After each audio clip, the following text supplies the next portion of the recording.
Yavapai with their incredibly long name that I'm probably not going to pronounce right now. They chose Garden of Terror. What do you think we might see on this map, GGO? Well, that's a good question. I Lobby's up, by the know way. that the captain with his... This is the captain's final season, by the way. I don't know who knows this, but he's retiring from competitive HOTS. So I expect to see him ripping Jaina if he gets any chance to do it. Doesn't Orluna really like the Brightwing? This is a great pick here. Shank, you tell me. Roll the dice and see what you get. I believe you said that he's pulled out some Lost Vikings in the past. Certainly is a map where he could do that. I've seen him try offlane Zul'jin on Towers of Doom. So, yes, it got ganked and killed 6 times, and it did not lead to a victory, but he is a man who is not afraid to play anything. Sarah Lynn is usually a very... what's what I'm looking for? Consistent player. Like, you just see her play whatever she plays, you tend to see play well. As we were talking before we hopped on air, Raka has become a very not competitive in terms of attitude, but her ability to play against any of the offlaners quite competitive in terms of her ability as an offlaner. So we really do have some, I would say, kind of stalwarts of the community on these two teams. I think a lot of people who know anything about Div E know the players from both of these teams, and I'm honestly expecting to see some pretty awesome heroes of the storm from these two long-standing communities within Heroes of the Storm. These teams have been around for a long time. 30 Seconds to Mosh has seen a few different iterations. Yava, I feel like, has been doing Yava since the start of time. As we spoke about in the green room as we were preparing for the cast, they've prioritized fun and really been winning the game in that respect. Every single match they've played well over a dozen seasons. Yeah, I've heard at least 9 years for those guys, and the best way I've heard them described, and I've seen it myself, is they prioritize fun over winning. They're not afraid to win, but and they've done so. They're here in the round of 4. There's only 4 teams left in Div E, and they're going to be looking to try and get into the final. But 30 Seconds to Mars has looked sharp this season.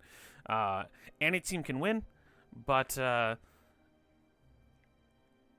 again, the ones who are going to look like they're having the most fun doing so are probably going to be Yavapai. Or they're about to type it all out in here when they say they're ready. They always do. I've seen as a caster. So the Yavapai Municipal something swim team and chess club. Yeah, Yavapai County Municipal Youth Chess Club and swim team Samuro Clone Wars. They're ready now. It took them 8 minutes to type that all out, or they have a macro. So if you feel like... if you look at some of my earlier casts, I didn't even type that in the ticker bar at the top. I just put Yavapai because even all those initials is getting to be a mouthful at this point.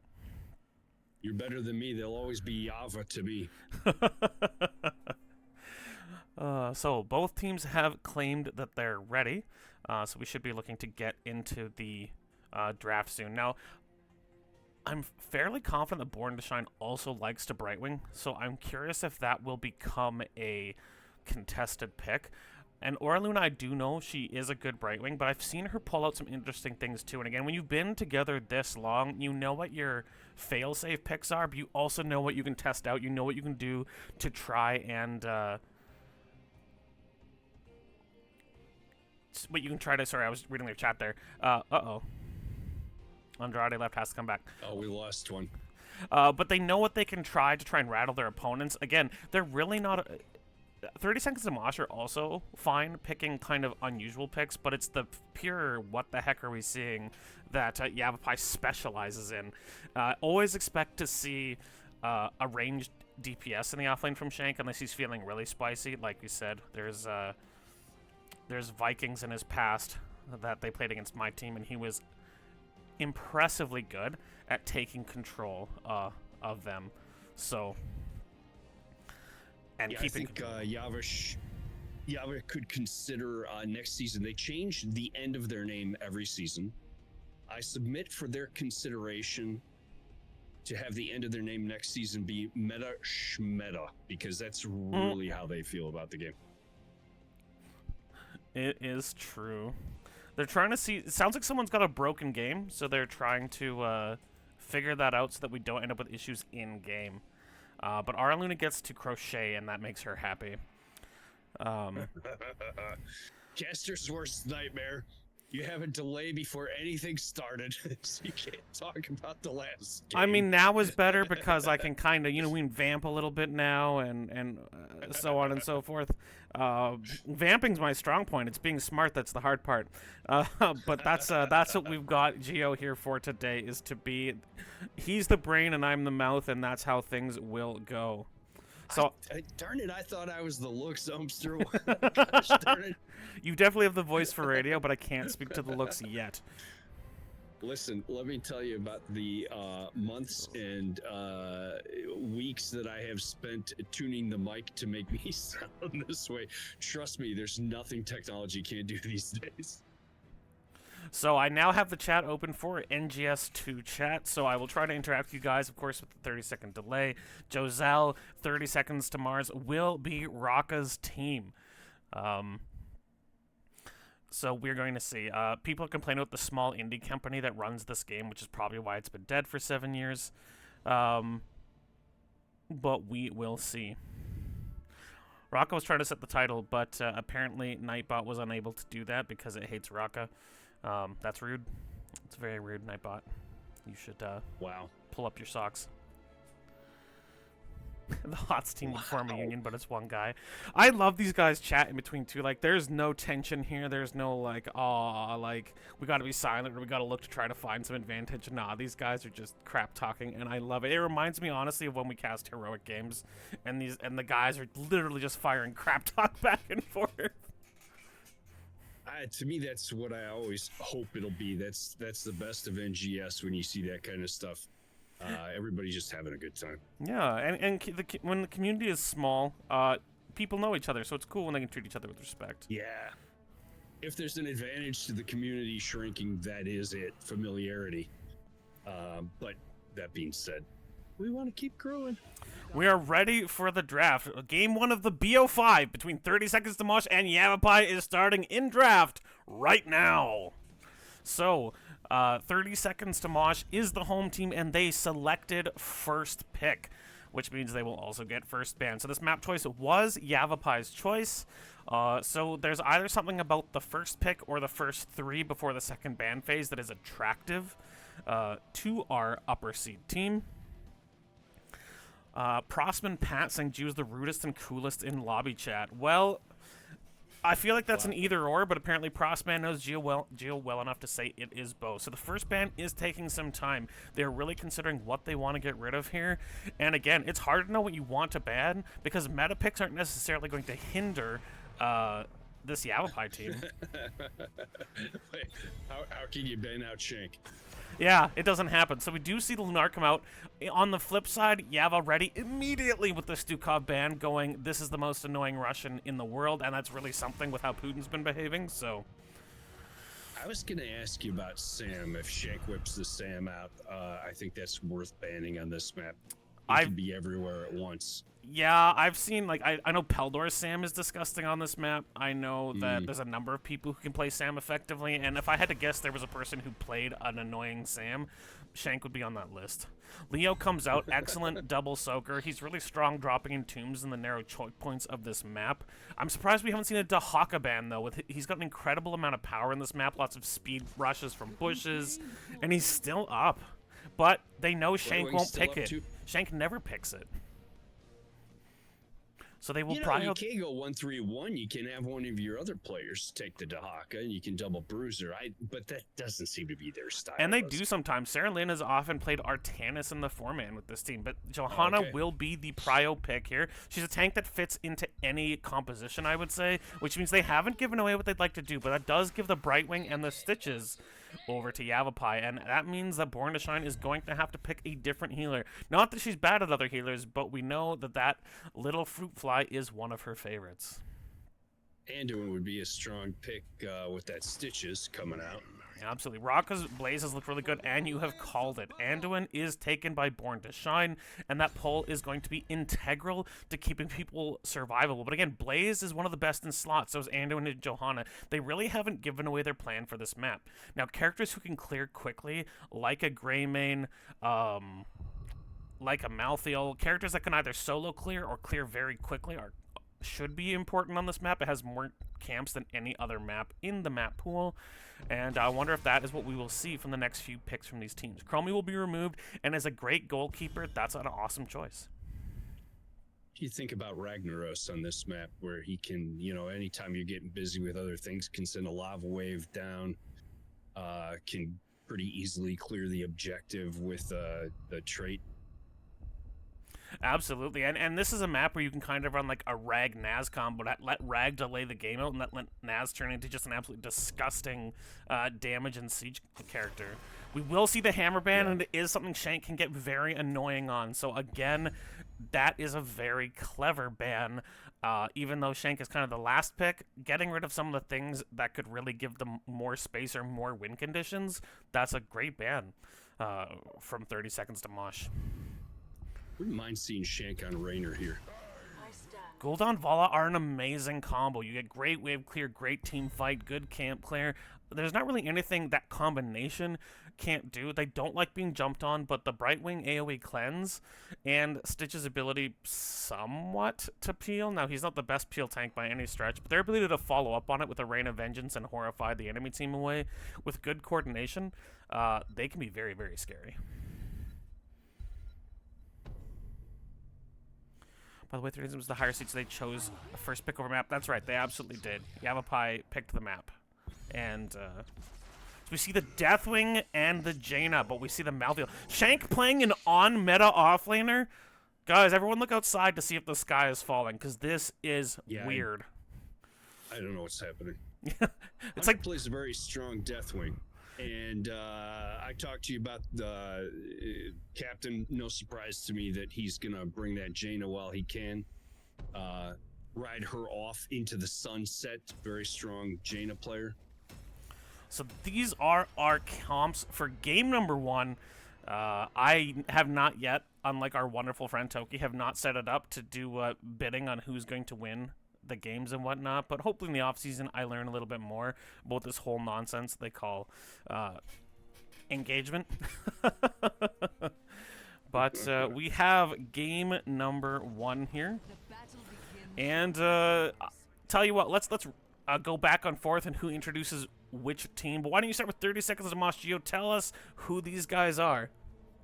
You got it. On the left side in the blue trunks tonight, Omster, we have Born to Shine on Anduin, Farf Nugan on Johanna, the Captain on Jaina, Rocka on Blaze, and Hunter X on Deathwing. Taken off right now in the red. We have Aura Luna playing the Vala. Sarah Lynn has brought Gul'dan. Galactos is playing the Brightwing. Andrade is the Stitches. And Shank B9 has defied all expectations by playing a real offlaner, Malthael. This is the Yavapai Municipal County Chess Team and Swim Meet and all the other words that with a pizza on top, 30 seconds or it's free.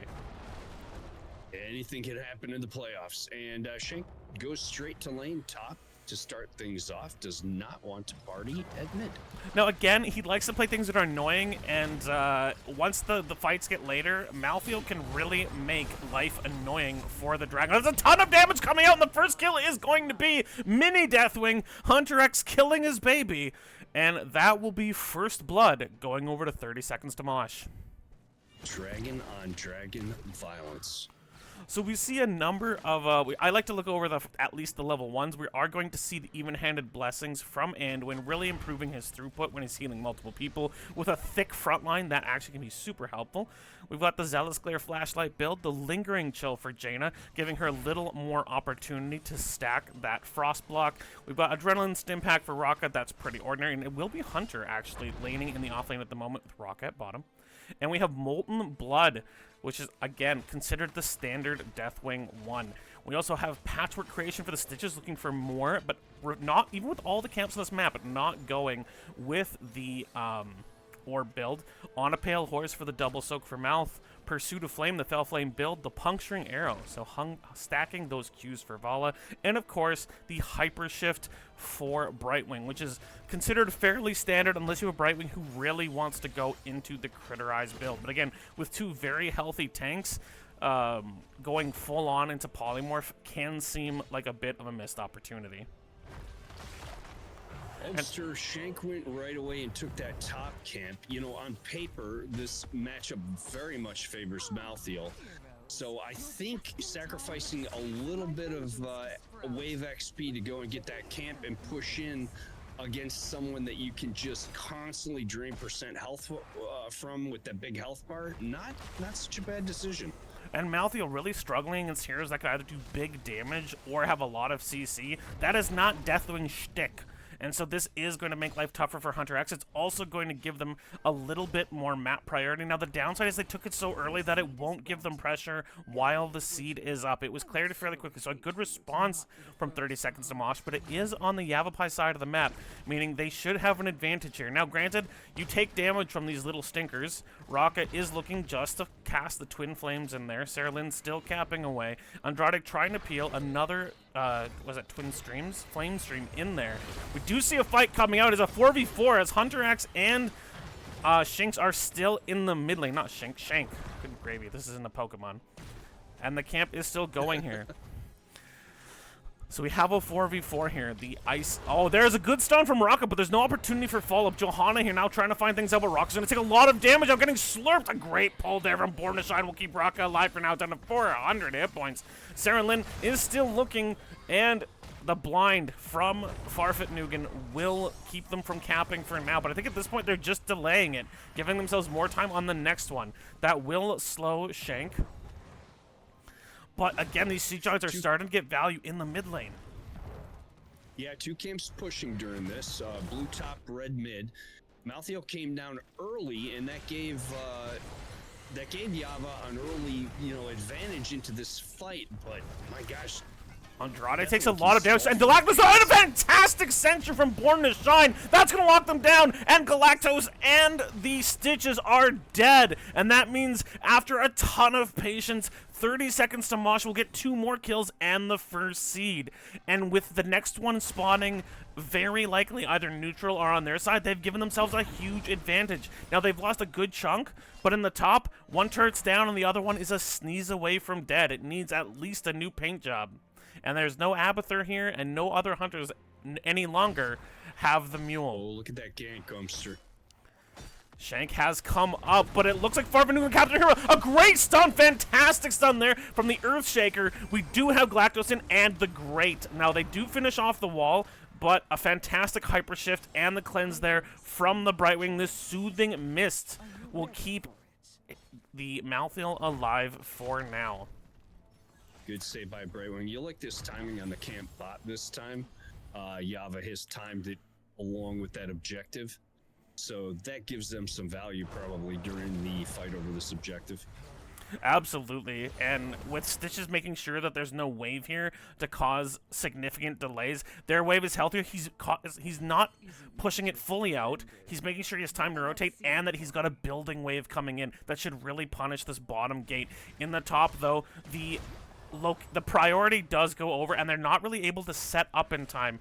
And one of the things I've noticed, I don't think we've seen a hook out of Andrade yet. He's been really, really patient. He hasn't been giving them a chance to kind of read the way he hooks, which means once he hits 13 against that really long hook, 30 seconds of Mosh hasn't really seen yet how he plans to use it, and that's quite interesting.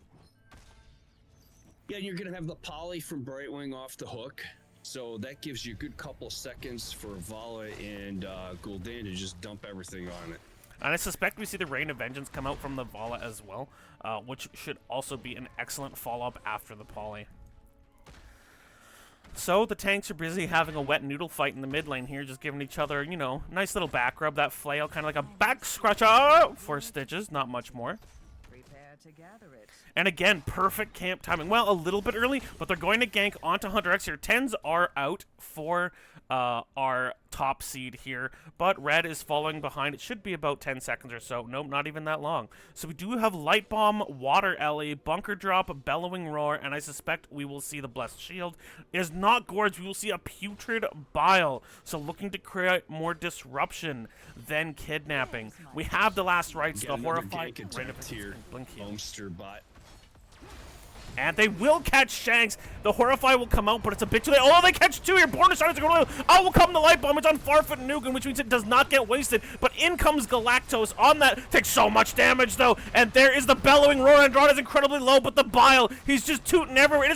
It is not. It is Falling Sword and not the Blessed Shield. They will kill the Stitches. It's a 2-for-1. Malthael will be back in 3 seconds, but the health bars are just too low for 30 seconds to Mosh. Raka looking to delay. Hunter X coming back in. Raka gets incredibly low from the Hungering Arrow, down to 139 hit points. But she will live. And even though it's a 3v4, the health bars are too low. And Anduin was one of the dead. He's running back in now. Shank B9 is back. And Stitches is alive as well. Chastise will come 100, taking a lot of damage. He's going to cast the last rites, and the dragon is dead. And they will get their first seed and their first 2 kills after a lot of patient play had put 30 seconds to Mosh in the driver's seat. It's even. Things have really evened out now. It's a pretty solid immediate counter kill, and then Stitches stayed alive long enough to allow Aura Luna and Gul'dan, Sarah Lynn to do damage elsewhere. Wow, look at that. They just pushed, and Raka stayed too long, and for the first time in, Andrade waited for Raka to step between the fountain and the fort, and when the hook was guaranteed, he hit it and they killed it. But on the flip side, Shank was top. He stole their camp, but he stayed a moment too long and was killed by the captain. And so there are little micro plays happening all over this map as both teams are looking to either get an advantage or just even things up. Our Luna here will get interrupted by Hunter X's dragon. The hook will come out, but it will miss. Out comes a Light Bomb, Falling Sword, and it will hit too. They're going to jump on Aura Luna. They want the Vala dead. Horrify will come out, but it will not save Aura Luna. She is down. But the Bile Stitches is here with Galactos, the captain, and Raka just trying to peel him away. Here comes the Cataclysm as the dragon roars over the edge. Andrade is getting down low. He's down to a third health. A good Chastise from Born to Shine. And they're showing that when they're ready for the fight and they're positioned for the fight, they know how to fight. Geo, what did you see in that fight that gave them both the fight and these Garden Terrors? You get Deathwing set up in a position, right? It's almost impossible to fight into there, and then you're getting those stun combos and just burning everything down. It looks like they want to siege the midpoint most of all, but they do have the 1-3-1 going as well. Hunter X is in the top, in the bottom. Raka and Shank are dueling. Now, usually this will favor the Malthael. You got to be careful, Raka. There is a last rites. Raka's down to about a third health. Shank's is going to pass that, hit that. Oh, but a fantastic bunker will save Raka's life. So she outplays Shank. Now, he does push her away, but she is able to prevent him from getting an additional stack like the one he got when he killed the dragon earlier. It is a 4v5 now. Deathwing is still pushing top. There's a hook. It does hit the captain. A great pull there from Anduin. The falling shield or sword will give the team unstoppable, and the Iron Skin will keep Johanna safe as well. The Water Ellie is out. And yes, Frostbite is finished for Jaina. She will be able to use her Frost block, her Ice block, whenever she would like. There is two flashlights onto Shank. Can't get me. 2 flashlights says, hey, Malthael, you want to back? Nuh-uh. So both teams will fall back for a moment, hit their camps, take a deep breath. We've got about a 3/4 level lead, 30 seconds to Mosh. And Deathwing push. He took out the entire top gate, and this keep is actually taking some damage. That wave during all of that. And so the map's starting to set up a win condition for 30 seconds to Mosh top. Yeah, they've really used Prio to their advantage here, and they've got the heroes to do it. Again, really great team fight heroes. Again, if I had any complaint about maybe the draft of Yavapai, it's that I feel like with a different tank, like a really hard engaged tank, you might get a little more value. This this is really a draft that can cause some issues, but I don't feel like... I feel like Gorge Stitches gives you value, but I feel like Bile Stitches, maybe there's other tanks that could do the same thing without the same level of liability, but I am no genius. Both teams will take their camps. Pardon? I said none of us are. Map's starting to really get painted toward blue. They took that bot fort too. The mid fort is at half, but never out of this game until the core goes down. Things can change dramatically. This should be 30 seconds to Mosh seed with a 16 talent tier lead. I don't know. Yava's set up to possibly stall, but I think they want to think twice about going in there down a talent tier. Yeah, they are going to let Malthael and some others cap them. And now this is only a first seed if it is picked up, so there's no risk in letting it go over to 30 seconds to Mosh. But it feels like they are setting up. They finally want these hooks to start to cause problems. And Andrade looking, he gets the captain, hits the Jaina, and the Unstoppable, another good pull there. They're going to jump on Andrade, but the Bile will make it out. The Horrify will split the team up. Andrade will get away safely, but that is a number of ults used. Andrade sword coming out almost immediately. They're looking to jump onto Malthael in the back. He takes a lot of damage from Welly, but now Hunter X is all alone. The Belling Roar will hit 3, and there is the stun from Rocka and the Light Bomb from Born to Shine. Here comes the Molten Breath. Shanks is incredibly low. He's dead. Stitches dies at the same time. Hunter X is getting incredibly low. He's going to Cataclysm out of this fight. He barely stays alive from the Fell Flame, but now Sarah is on another fantastic route, and Born to Shine's Anduin is no slouch as Jaina gets the triple kill, and the seed will go to 30 seconds to Mosh as we're seeing incredibly chaotic fights that are just doing fantastic for the members of 30 Seconds to Mosh. Yeah, Ulster, I feel like that Yava wants to try and extend fights out a little bit more. They don't necessarily want to be in the mix like that, right? They want to get the hook, do some damage, have Vala poking around. But when your tanks, when your tank and your beef get in there, it allows 30 to quickly burn them down and just take them out. You just have too much burn and burst damage from 30 seconds to Mosh.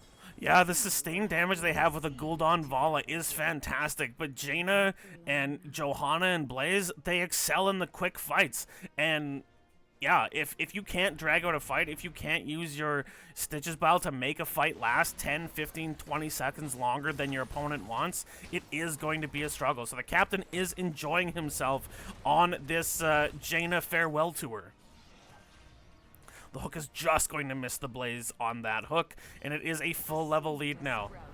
Now they're going to clear out these giants. Shank should, or not Shank, Andrade should have another hook coming up soon, but Rocket is body blocking the hook. The captain is the one capturing. Here will come the Horrify. It does delay, but Hunter X is in the middle of the entire team. He did use Belly Roar. He's taking a ton of damage from Aura Luna's volley here, and he will go down, but Stitches goes down in return. It's a 1-for-1. The Bile is all over the ground, slowing them down. The bunker will come out.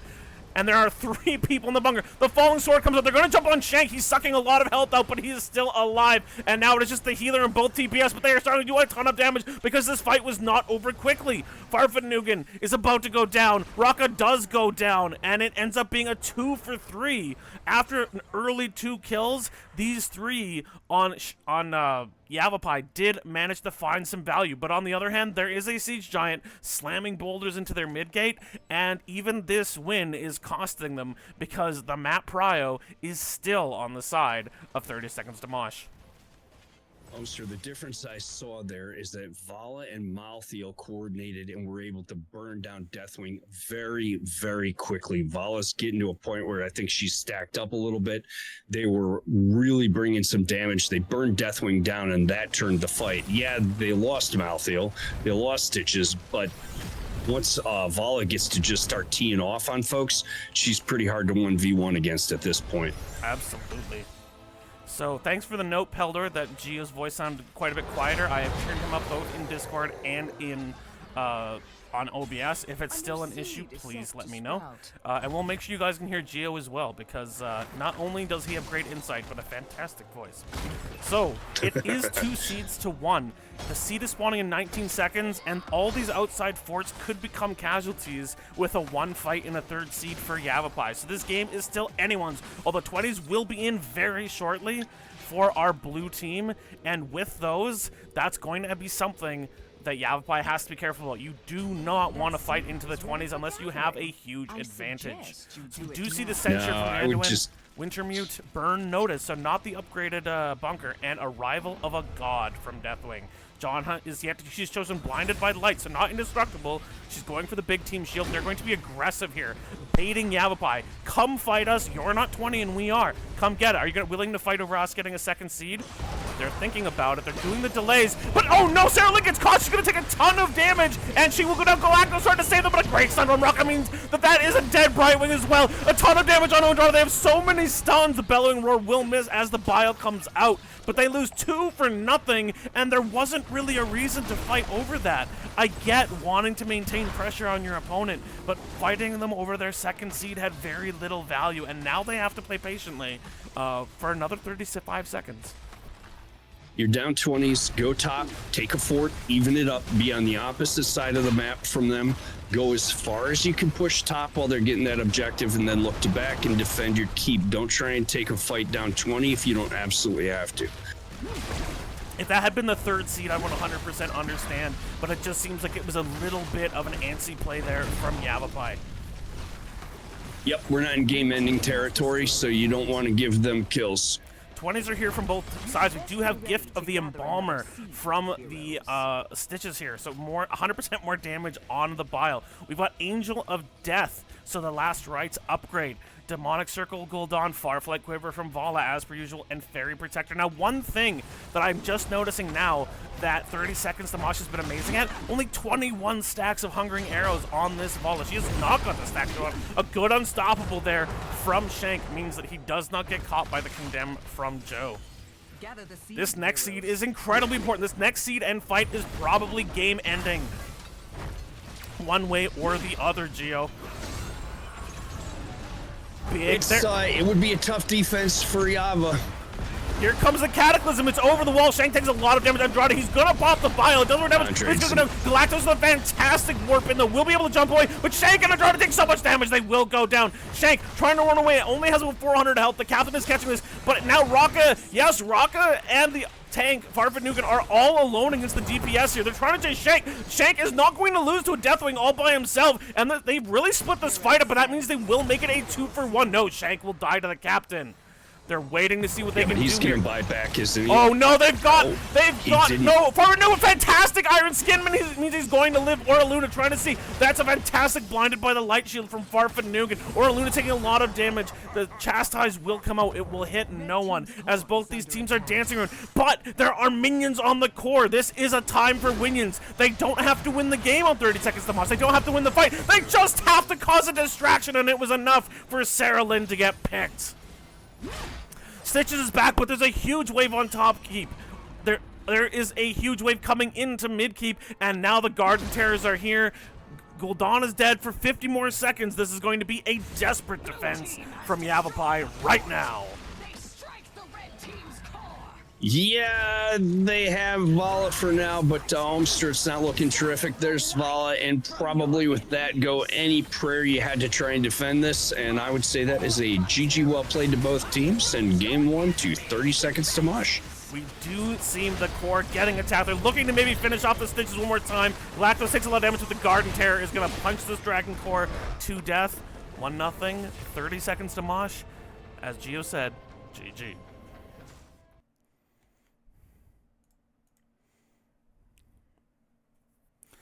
So hopefully, Paldor, we see a little more evenness in Gio's volume. Let me know if it's good or needs an adjustment. But check 1 2, check 1 2. Yeah, we see here that the kills really favoring, even though it seemed like there were times where it went well for Yavapai. We really see the story, the number of kills. 19-8, even with really good damage. I mean, Gul'dan having almost 20,000 more damage than the Captain's Jaina. it didn't lead to kills. They just really had a hard time locking someone down enough to really end them. Yeah, Yava's dangerous, and they executed their win condition a few times, just not quite often enough. And on the other side, 30 seconds to Mosh really knew what they wanted to do. And when you get a stun from Raka, you're getting those cleanses out of Johanna and the Falling Sword. Deathwing's just literally burning through everybody. It's a lot of volume very quickly. And a lot of volume. I'm reading the chat. A lot of damage very quickly. Yeah, and Falling Sword is usually, I would say, the lower priority ultimate for Johanna, but Farfetch'd obviously very comfortable with it. Pulled it out in a lot of really good spots to save Raka, to save Jaina. And taking a quick look at the builds here, we see a pretty standard Anduin build. Outside of the Falling Sword, this Johanna build looks the same. Some interesting Jaina options here. The Ice Fury Wand at 7, the Stormfront for the bigger Blizzard. So this was more of a AoE Jaina build than necessarily a super bursty Jaina build. We do see the Collision Course, the Jet Propulsion build here from Raka's Blaze, and interesting 4 there for Deathwing. I don't always see that. When he's through 3 or fewer armor plates, his damage is increased. Interesting. I don't know that I've seen a Deathwing pick that. Of course, the Bile from Stitch is an interesting choice. Of course, Fell Flame from Gul'dan. And Arluna's Vala did look dangerous, but they just had a hard time keeping enough damage off. So the next map is up, and we're going to be seeing them play. I need to change this quickly. Map is fun. Haven't heard of that map. Yeah, we're going to be playing on Infernal Shrines, one of my favorite maps in the map pool. You can win this almost any way. So I do love it.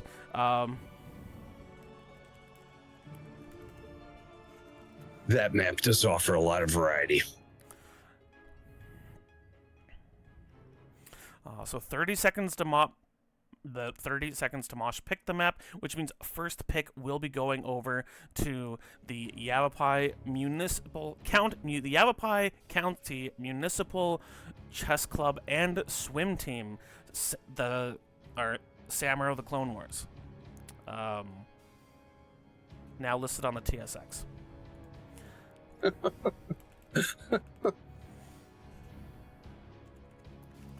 That was an exciting match. A really clean, and again, sometimes you come into a top seed versus a 4 seed, or a second seed versus a 3rd seed, and there's a clear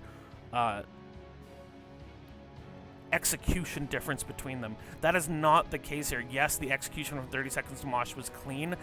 I would argue the draft was more the struggle with that. I really think a harder CC tank than Stitches may have brought more value. And that's not saying that I know Yavapai's draft better than them. As an outsider looking at it, it seemed like something that could have really locked down people trying to go after Vala. Just things that kind of stop people may have given them a bit more value, because Bile Stitches is a peel Stitches, and it's not necessarily better than other peel tanks. Sooner or later you're fighting over those points. So if you aren't able to, when you want to dial up the Stitches, get a pick, get a kill, you need kills to be able to take the point in that comp to some extent, right?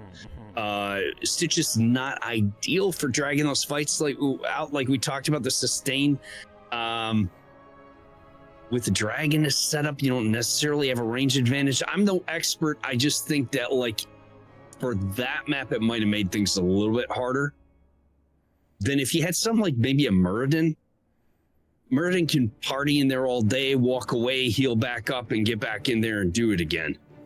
Now, again, we do know what Yavapai is most famous for, is picking a 4-man that can do what it wants and let Shank be a superstar. So there's times they've made it work, even if we thought the comp was a bit iffy, but they are going to have to dial it up to even up this series against 30 seconds to Mosh, because they are looking crisp. I think everyone on that team did their role perfectly. Hunter X would dive into the enemy team and hit the Bellowing Roar, so basically he was a Horrify with the dragon in the middle. Raka had some really on-point stuns. The captain's Jaina, very patient, not getting in bad positions, but finding the perfect kaboom moments.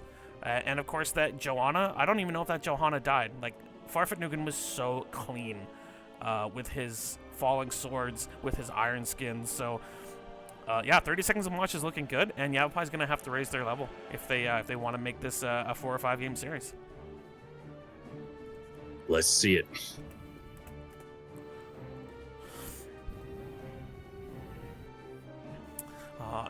Andrade is Psychic confirmed has been said, so I hope you're all aware when you're playing against this man that he's going to read your minds, he's going to read your picks, he's going to ban out what you want to play. So I think what we're learning here is just avoid Andrade on the ladder at all costs. He knows your pick before you do. Yeah, yep. Before it's become a conscious thought, Andrade is there. The pick is coming from inside the house. So both teams have given the R. The casters have given the R. We are ready to get into game number 2. Now, we often see some cool picks in terms of taking things out. Kerrigan can be picked on this map. Sometimes you'll see Phoenix. I've even seen, I'm not sure who it was, but I've seen, I think a heroic team, might have been Boomer Gaming, likes to play a protect the hammer comp on this map. So there's lots of interesting things that come out on this map specifically. It's kind of like a BOE in that way. You'll sometimes see teams pick something really interesting. So let's see what these teams have to give us. Now with first pick going over to the losing side this time, Yavapai will ban first. And they, this time, will try to get more of what they want before the second ban phase. Now they're not quite as fast with their first ban. Wow, they didn't go right for the Stukov, did they? No, this time they're really thinking about what they would like to ban first. Will it be a respect ban, or will they stick to the things they just don't want to see?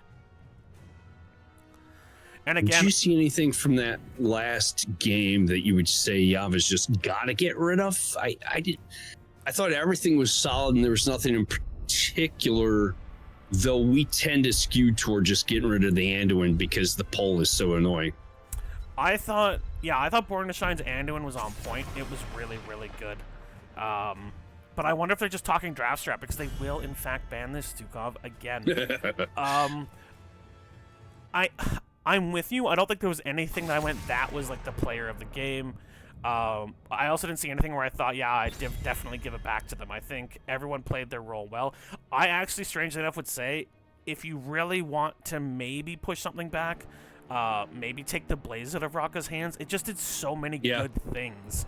Yeah, good stunts. Yeah, and even really great bunkers. I would say if you really want to kind of force them into something different, Leo looks a lot different than a Blaze does, but they'll ban the Leo again. They do not want to see the Skeleton King.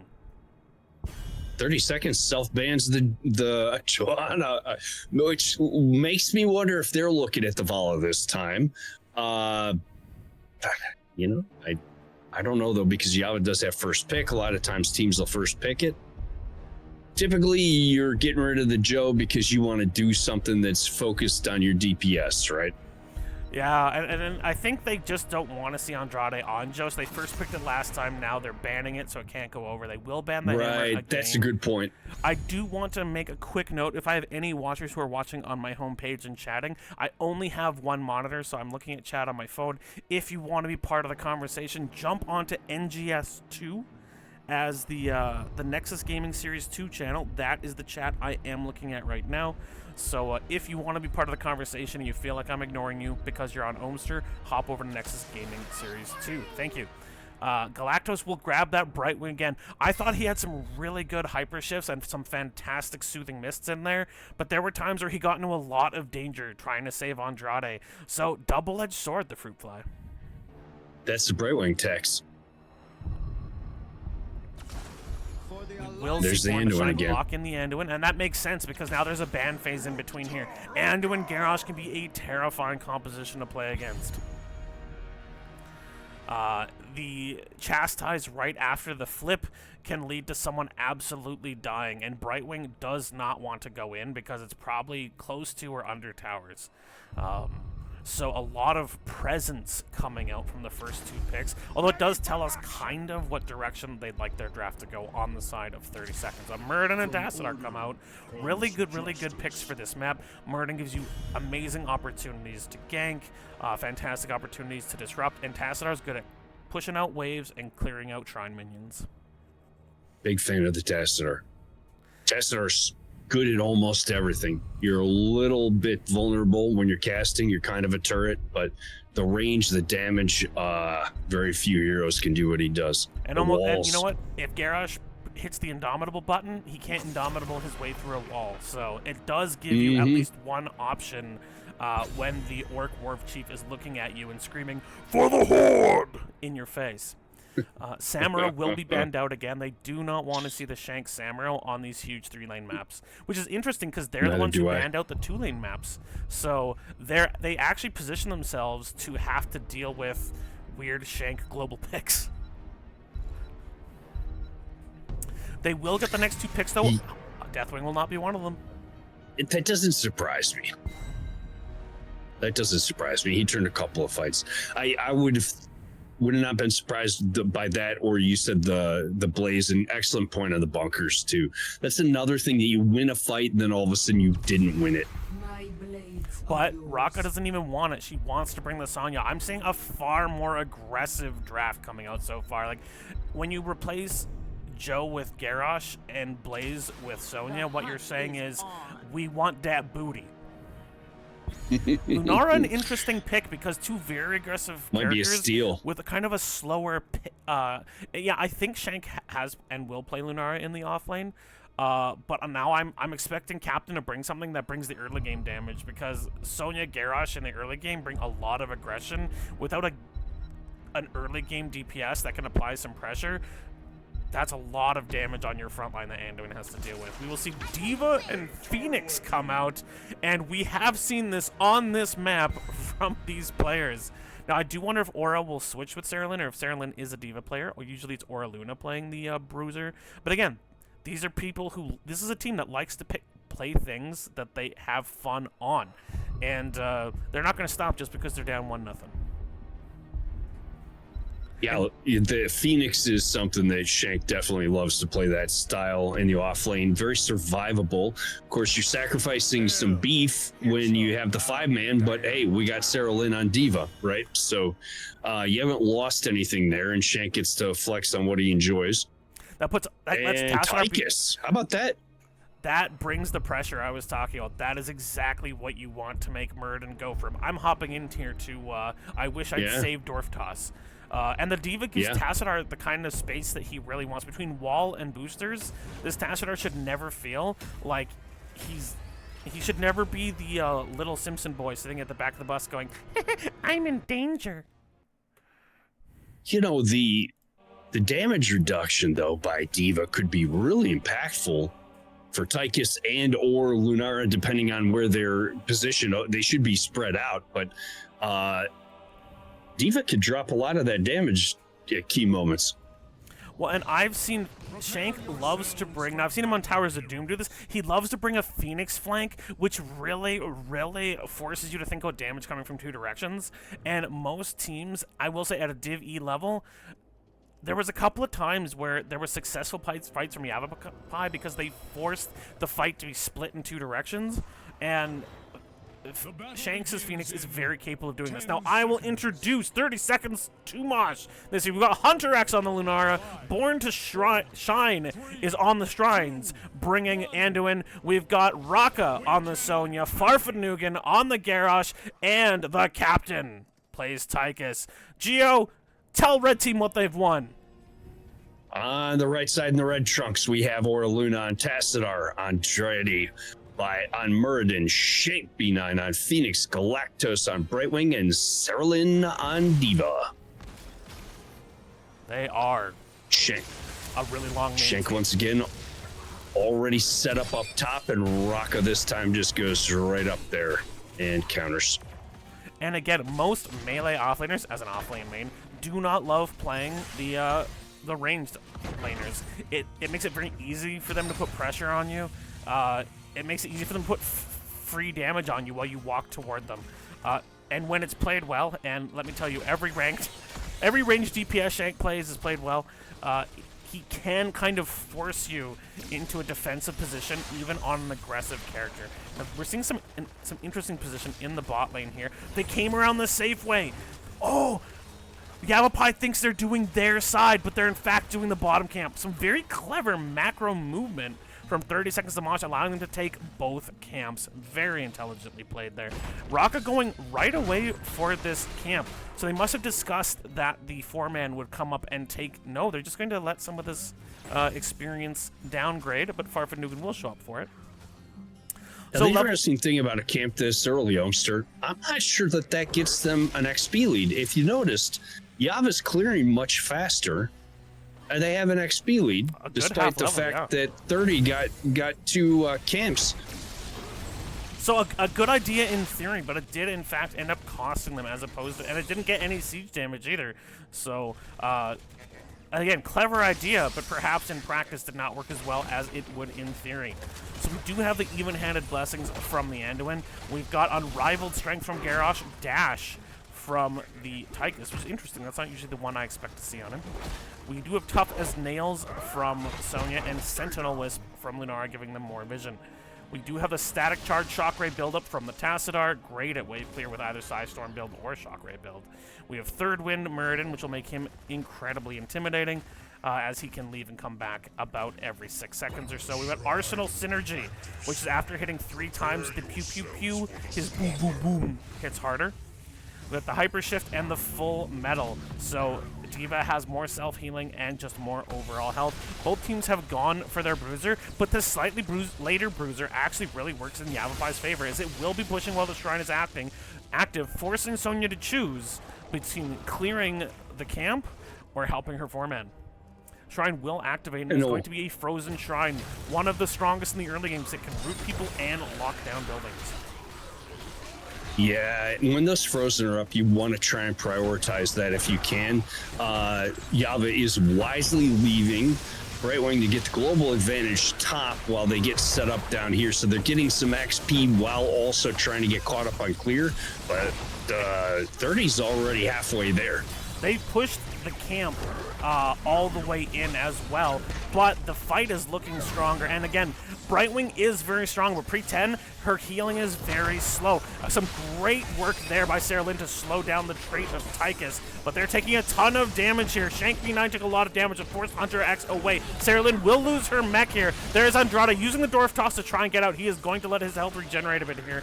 Raka thinking about what she wants to do, but yes, as you said, we're at 36 minions already. There's nothing they can do, and they're backing up and preparing to defend against this. But in the top, a good chunk of that top gate, and one of the towers is down, so they still got value. If they keep 30 seconds to Mosh to really only getting about the one, there's the jump, only getting their gate and not getting a lot of damage on their tower, you could almost say this one equal, honestly. Yeah, if they had been able to get set up a little bit sooner, I think that could have been pretty close to a toss-up.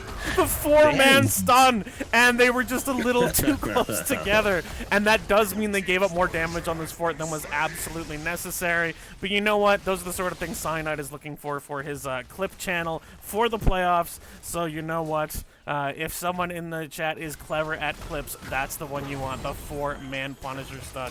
He's got the most OPCC. Yeah, we're going to bully in for this camp here. Lactose is in the front lane. I'm not sure that's where you want to be, especially against this Garrosh. They don't want to give up the camp, but how many people are you willing to lose to get it? They will lose the Garrosh. Out is going to come the mech explosion, so they will get this camp. Galactose incredibly low. Comes in on Andrade, no fear! And the self-healing plus the pixie dust means, will Galactose live? Yes! The healing just saves the fruit fly in time. I'm clenched for Galactose. That was pretty close. Nice rotation by Phoenix to yield an extra kill. I don't think necessarily Phoenix was needed to win that fight, but it did end up getting them the Muradin kill over the wall, or at least helping to get that. So it's a great rotation. Well, now we are seeing the Blossom Swell. Oh, the Blossom Swell and the Splintered Spear. So we are seeing a bit of a toxic / auto attack build from this Lunara, which is much more of a late game build than we might call the Mage Lunara build. But again, it does give her a lot more pressure in the later game, which gives them a bit more of an answer to this task. Our 10s will come out. well, a good half level earlier for Yavapai this time. They are first to 10 by a clear margin. We see Black Hole from the Tassadar, Avatar. We're going to see Planet Cracker. But no huge CC to really capitalize on that outside of hoping to get some good bunny hops. And, of course, the Blink Heal. They're going for the hard engage. Their opponents are still not close to 10.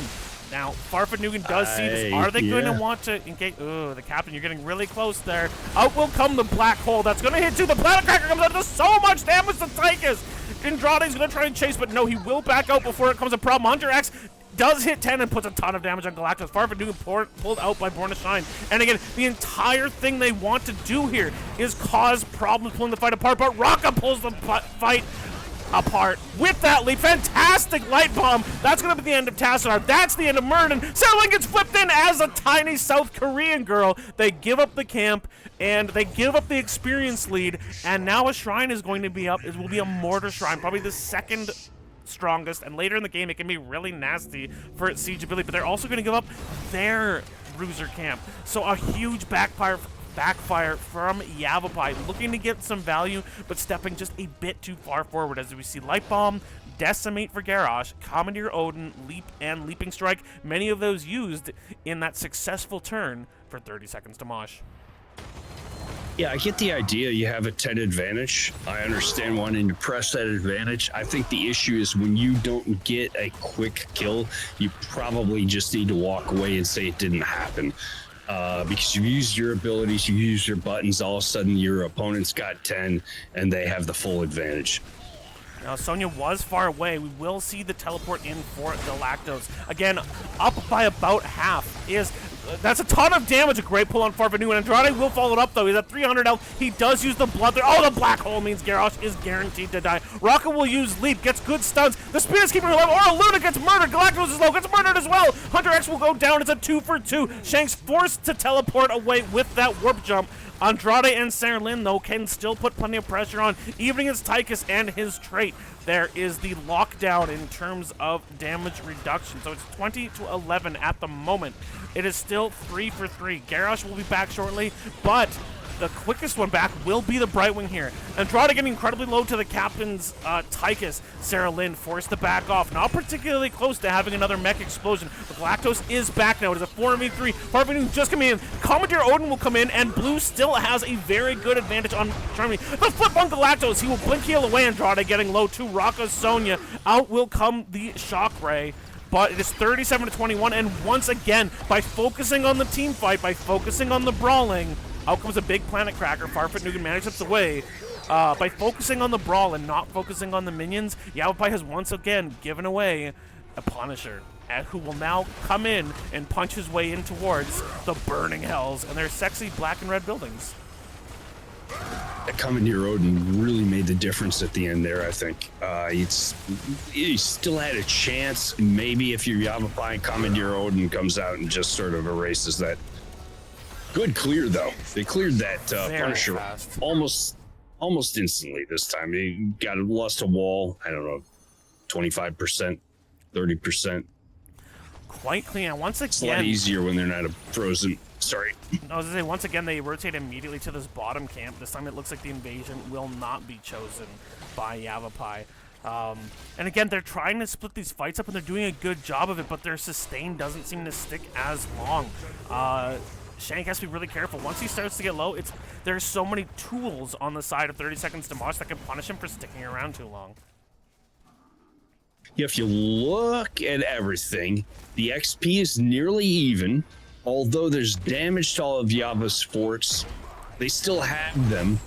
There's the flip on Andrade. Out will come the bunny hop as well, but indomitable for Farfanugan. I'm unstoppable. Thanks. I can see that over your head, buddy.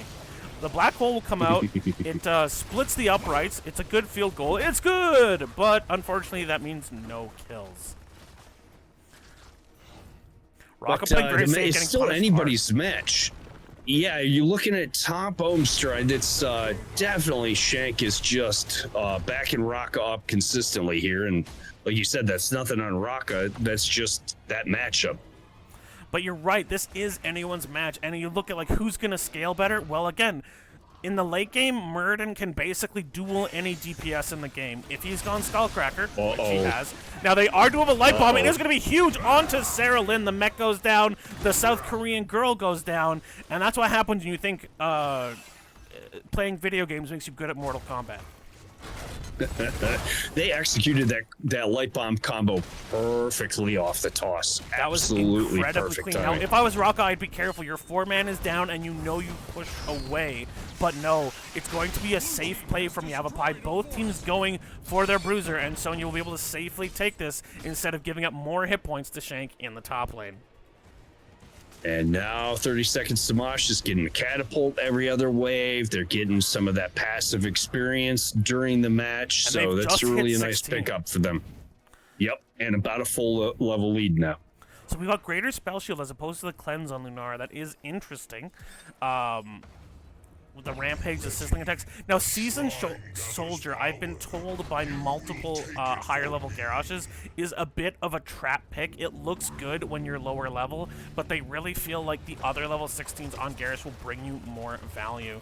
Now, again, Farfet Nugan's better at this hero than I am. I'm not trying to castigate him, but often when Div A players have watched me play Garrosh, they're going, why are you taking Seasoned Soldier? It sounds great. You get multiple bonuses, but none of them are as impactful as you'd like. 16s are going to come out as well. There's the jump in from Andrade. I don't know if he knew there were so many here. The light bulb will come out and hit too. The black hole will come out, but that is already the end of Murden. The unstoppable, a great pull by Born to Shine will save Rock at this time. Farfet Nugan getting a little low, but there's not a ton of damage that's going to come out of Sarah Lynn. They're chasing down Galactos with Hunter. Shank trying to put the damage on Hunter. Out will come the mech explosion. Farfet Nugan is incredibly slow. He takes a ton. I'm down to 300 health. Down to 60 health. He will die to Shank. They will kill the Tychus as well. After losing one, they actually win the 4v5 to get a 2-for-0. So it ends up being a 2-for-1, but this time they are large and in charge on the bottom shrine. They're going to look, to take back equivalent buildings in the bottom as they very quickly destroy the minions on this shrine. So a little bit of an aggressive play from Andrade, but it feels like Shinx and Sarah Lynn were incredibly ready for that to happen. And even if their tank died, they were going to do some murder. Yeah, I don't know what we just saw because I'm looking at Shank trying to clear a camp top. I watched Yavapai go into a 4v5 down tier, and they got in there. Lose a person, so now they're 3v5 and somehow come away with it with the victory and the objective with 2 kills to 1 in the objective. Not sure how that happened, but if you look, 30 made a very smart decision there and took top to trade, and they can back now if they want to. So I like that trade. The Commandeer Odin will come out. A little bit of damage goes down. Now, they're just going to back away because, and again, very intelligently, 30 seconds to Mosh pulled this Punisher back super far. So we'll get some keep damage. Commandeer Odin will put some damage down on it, and it'll punch Anduin and Tychus, but they're not scared of this demon. That will be a stolen Khazra camp, and the momentum is starting to feel like it's been made equal. Again, both teams have got to be feeling like they've got every chance to win this game. Yava moving very quickly on the map to make the most of this advantage that they got. Love the ideas here. They have fallback. They didn't overstay. They fell back.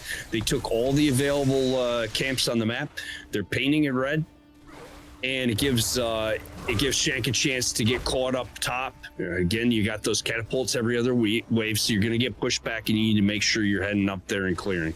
And that bottom keep actually took half its life, so even if they were to lose a future shrine, they could just take a page out of 30 seconds to Mosh book and charge down that keep. They have the characters that can do that. Next shrine is top. You're exactly right, Umster. Oh, look at Farf. Farf is hunting. He really wants to find our Luna or Galactos here. Andrade and Sarah Lynn can get out, but they're like, oh, but a very nice intelligent wall. Div E, I don't think so. Look at that bush check. Well done, Aura Luna. Very, they just sniffed it out. They couldn't see their opponents on the map, and they were like, all right, Garrosh likes hiding. I once had a person, I once had a plat player tell me, just pretend Garrosh is Zeratul and you'll begin to understand how to play him correctly. If your opponent never knows where you are, they always have to worry that you're everywhere.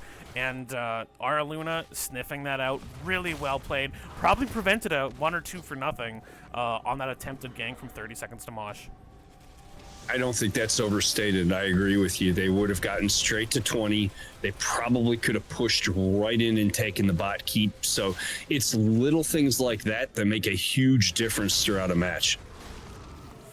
Both teams now soaking up to 20. Both teams want to be at their absolute best before they meet up at that final shrine. It hasn't started the countdown yet, but one would assume in the next 30 seconds or go, we will hear the announcement saying, come one, come all, and murder little demons, so the big demon comes out and says, get off my lawn. And Yava's done a pretty wise job of making the most of this Brightwing Global. So when we set up top there, I wouldn't be surprised to see Brightwing try to stay solo down here bot, maybe get some soak if it's safe to do so, and then blink up when that objective starts. I don't know if they can get away with that with how far it's pushed out. Interesting. A lot of defensive. No, it looks like they're not going to. Here. So we've got the Censure, we've got the Deadly Calm, we've got Bob and Weave, Ignore Pain, and Intensifying Toxin. So really the only aggressive 20 for 30 seconds is on that Lunara, whereas on the other side we see the Force Barrier, the Rewind from Murrah, which could be offensive or defensive, Singularity Charge, Fairy Protector, and Stay and Pop. So again, really the only truly aggressive one there. Now, Mergen's a 50-50, but the Singularity Charge, both teams wanting to make sure they live long enough in these fights to force their opponents to pay for it. Captain steps up on Tychus. Looks like they're trying to bait them in. Farfetch'd Nugan and Anduin still hiding, trying to make their opponents think that they could win an outnumbered situation here. Hunter will proc the Shrine, wants their opponents to think that they're taking it, but it won't take long before they realize that that number is not hopping up. Sarah Lynn will pop in. Here comes the sub. There is the jump from Rocco. She's taking so much damage. A light bulb will come up, but she dies before it can go off. That is 2 ults down with very little value. A ton of damage onto the Garrosh. He is pulled back, but still killed. And Shanks's Phoenix is looking disgusting. Hunter X will get hit and killed. That is a 3-for-0. All the kills going to the Protoss Immortal. No, that's not an Immortal. That is a Dragoon. Yeah, I think probably when you have Garrosh, I'm not sure you want to jump into the middle like that. I think give your Garrosh a chance to look for a toss, see if you can get the pick, and then maybe while the opponent is trying to respond to that toss and they're sort of off balance, then leap the back line. But I like what 30 Seconds to Mosh is doing here. They only have 2 people up on the map. They run straight bot, take a camp, get some value. Now they can back and do the defense. So they got a camp pushing mid, might actually finish this mid fort. That's about the best you can hope to do in that situation. Great play by Yava. They really focused that Sonya as soon as the leap happened. Very, very clean team by now. Sonya's up now, Garrosh in 1, and Hunter will be up in 5. The one upside is they did not really stagger their kills out. They're almost definitely going to lose this keep. A good Indomitable keeps the Punisher from taking down Farfetch'd Nugan is already at half health. There is the root on Anduin because they use the Desperate Pair. Andrade getting chunked by the Captain's Tychus, but this Protector, or this Punisher still has so much health. It's at about 2/3. Rocca Luck has to dance to get away from this lockdown. Yavapai playing it safe, does not want to get caught overstaying. So instead they will try to find areas on the map to give them more advantage. But if they get another fight like that one they just had, fighting in straight lines, fighting in corridors, baiting in the very direct in movements of 30 Seconds to Mosh, well, they have the peel, the black hole, the cleanse from Brightwing, and as you called it, the Cosner camp did take the mid fort, but they are now up a keep. And this Cosner camp is going to push the middle fort of 30 Seconds of Mosh. So they have 5-man down to grab the Cosner camp at the bottom, which again, seems like a good idea, but if you're not going to put pressure with it, it's just going to die pretty much immediately while you're taking a ton of damage on your middle fort. True. Maybe they just want it off the map so it's not pushing them. At least you get that, but you're right. It'd be ideal when you get a camp you want to push with it. Absolutely. So we once again see the mini Brightwing sent off to deal with things on their own. And honestly, for both these teams, their win conditions actually look a little bit different.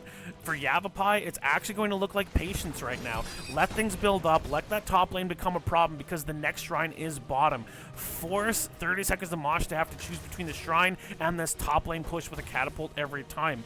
Whereas, if you're 30 Seconds to Mosh, you want to pick the right fight. Patience isn't a bad thing. A good leap from Rocco will keep her safe there. But again, that's a 60-second cooldown now lost. they can be patient, but they need to pick the right fight, and they need to pick the one. Now, if I'm them, I actually try to find Brightwing when she's off-laning by herself right now. Otherwise, again, you have to try and waste some tools. But don't take the wrong fight or your game's over if you're 30 seconds to Mosh.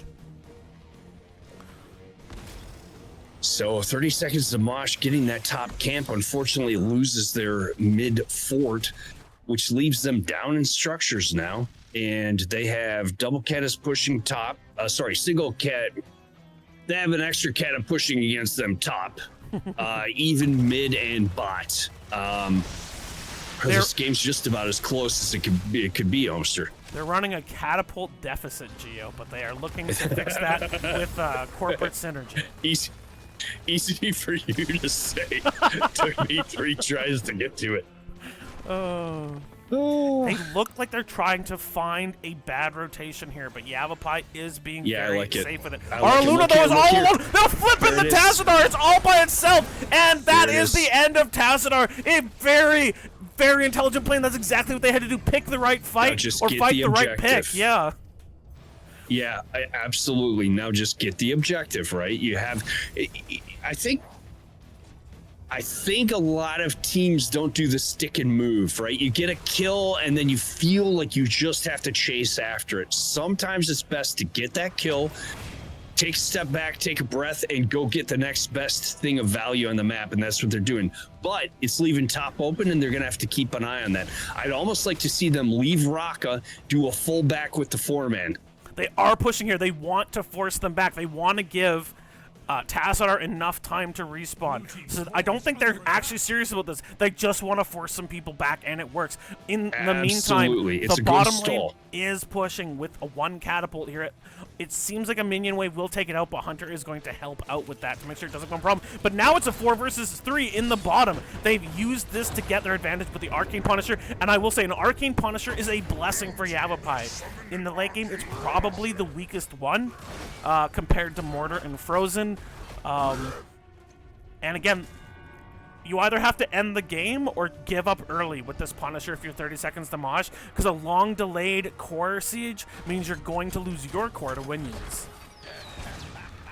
Yeah, you don't want to stay here forever. I think you're going to look at a wall. If you get a kill, maybe you can get some damage on the keep, but I think just try and get the wall, fall back, and realize you're still in this game. You have nothing to rush. Sarah Lynn looked a bit impatient there, but they managed to lock down Sonya and kill her. And the captain getting incredibly low. They know how to use these off-meta picks, and it is causing some consternation on the side of 30 seconds to Mosh. A great pull and Farfik Nugan will kill him safe, but Sonya's down, and they will clear this Punisher. All it really got was the gate.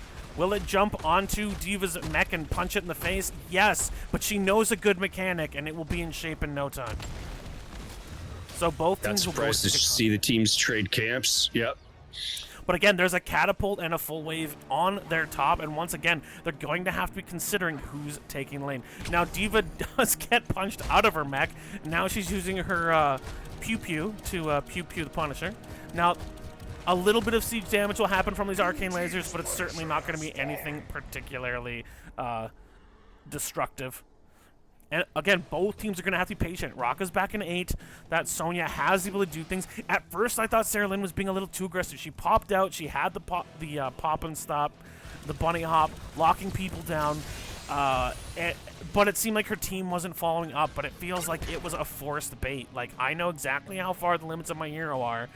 Let's see if we can confuse 30 seconds to Mosh. And it does seem like they got Raka to be there just long enough that when the Tassadar wall came down, they could slow her, keep her in that mech explosion, and that was the end of the Berserker from Diablo 3. Diva's been doing work. Omster, look at that bottom keep for Yavapai. 30 seconds to Mosh actually got a fair bit of damage there, got it below half. It is looking low. So both sides now have a low keep in the bottom, but the next Punisher is actually going to be mid, and I wonder if one of these teams or both are going to look to try to use the pressure of that to instead cause map damage in other ways. It's getting to the point where, yes, the Punisher is powerful, but now you want to try using macro. We're 26 minutes in to game number 2 in this round of 4. Whoever wins this game, or sorry, not this game, but wins this series, goes to the grand finals. You're punching your ticket to try and be the champion this season. So neither team is really willing to make the next big mistake. Both teams playing it patient, moving as 5, looking, just waiting to see where can we find an advantage. Now, since that pick in the top, neither team has really tried to fabricate their own advantages, and that's probably the difference you'll see, the main difference you'll see between a Div E team and maybe a Div C or even a Div A team, in that you're trying to find your opponent's mistake instead of trying to create your opportunities to force a mistake. But, you know, at every level, it's always interesting to see how the players are going to try and create their advantage that lets them end this game. Because at this point, both teams are going to be suffering from decision fatigue, Gio.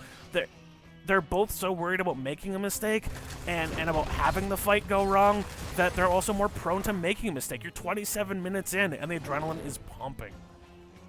Yeah, I feel that. Your blood pressure is high. You are just terrified to be the one to goof it up for your team. You want to be the hero, not the GOAT. I mean, the kills are 9 to 10. The levels are 24 to 24. The keeps are 2 to 3. This is just about as close as you can get.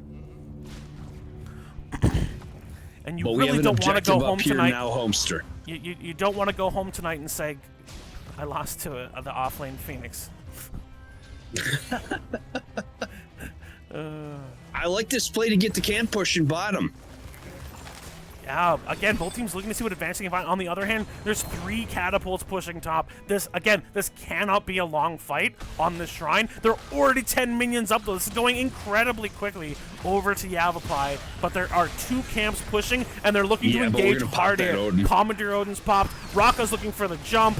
Farfignugan does come in. Here comes the bunny hop. It's not really catching too much. There's a big silence on Farfignugan, though, and he is going to go down. The pull, the black hole also knocks Born to Shine incredibly low. Galactos does get low from Hunter, who's being chased, and out comes the life bomb. It will stun too. The mech explosion is coming out, but Hunter dies as well. Anduin dies. Rock is getting low. The captain is trying to burn Andrade, but these late game fights have been so disruptive, and that is what they drafted for. It's a 4-0.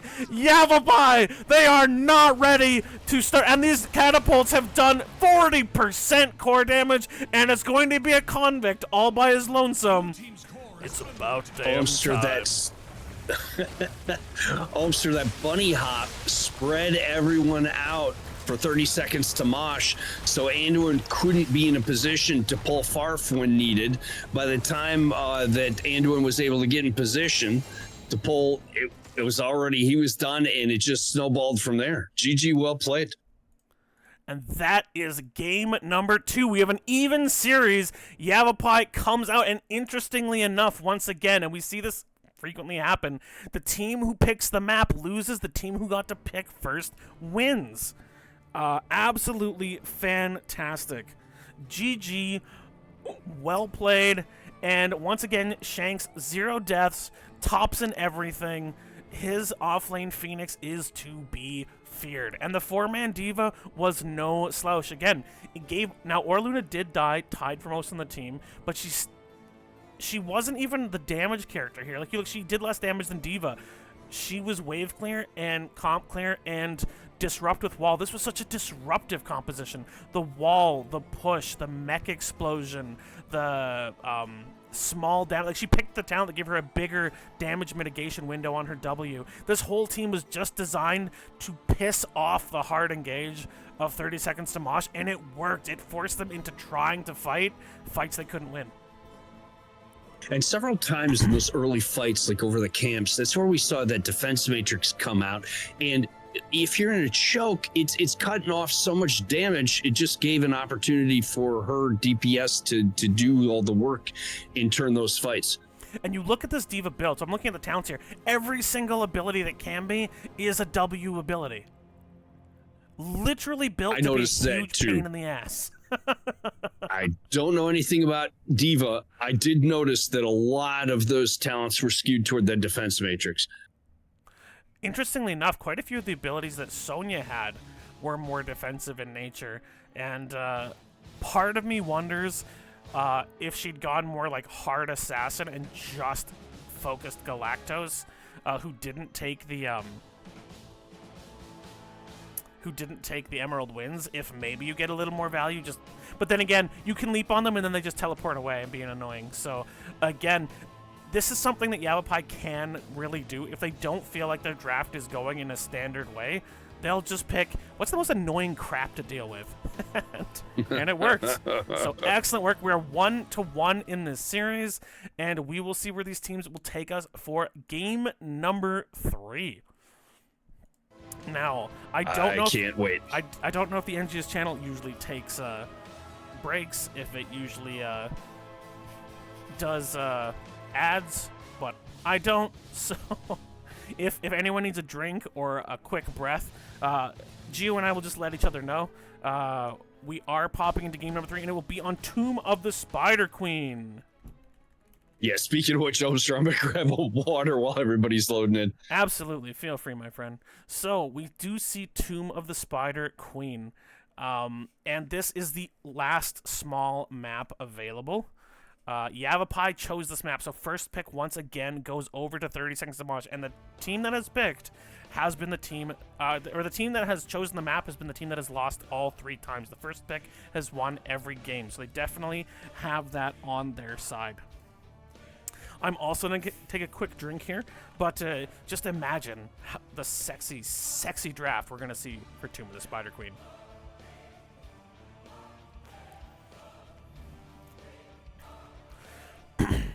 So, Yavapai likes to pick spicy offlaners, and on this map, it gets a little less punishing, and I will tell you why. The lanes are quite short, and they're quite close together, so while ganks can happen quickly, it's also fairly easy for the offlaner to just go behind the gate, don't get caught, and join up for team fights if they create some pressure. The ranged DPS offlaner for Shank on this map specifically, now granted, he tried it with Zul'jin, and it was a mess, but other things can absolutely be dirty here. I've been James Laynard on this map, and it's a bitch. Pardon the French. I've been Tykist on this match as both a Hogger and as Sonya. It sucks. Because the short lanes and the ease at which they can get behind, even with the quick ganks, the ease at which they can get behind their towers is so annoying. So, Shank's ordinary Shankananigans should play well into this map. Welcome back, Gio. Whew, yeah. I mean, my blood pressure is high after that last one. I mean, I'm well known as the caster who always cheers for a 5-game series. So once one team goes up 2-1, I will be cheering like heck for the other one, at least in game number 4. I think we're going to see Shank on Nazebo this game. That's my prediction. I've seen him go Sylvanas on this map too, so I do think that CG style offlaner with some team fight potential is absolutely going to be what we see out of the this offlaner. What is it? Vile Infection? Am I saying the talent correctly or the build correctly? Can get absolutely bananas on this map. Oh yeah, I can get and his again because there's lanes are so short. Toad build can be disgusting here. Mm-hmm. But that's a good point from Aura Luna. I know you guys can't see us on webcam, so you can't see us being, both healthy and sexy at the same time. But I'm going to talk while I pop off some 10 squats here. I have tried to be more mindful of my health recently. So we're going to try and get up, force our back and our legs to do a little bit of work here, and sit down again. Yeah, since you can't see me, I'm doing the same thing. Whew. 9 and 10. And actually, that felt really good. My legs were starting to feel a little bit doughy from sitting in the chair. So there's a good start. All right. I think feeling doughy is my middle name. Anything you feel like has to be banned this match after last match? I mean, I think maybe Phoenix is a shoo-in, but is there anything else you felt like really is going to be something that either of these teams are going, we're just not going to deal with that again. If I'm 30 seconds to Mosh and I just experienced that, I would get rid of the diva for the rest of the match. 100%. We value diva in our games. Like, I think she's genuinely a very strong hero now. I think she's played very well, and I think it made the difference.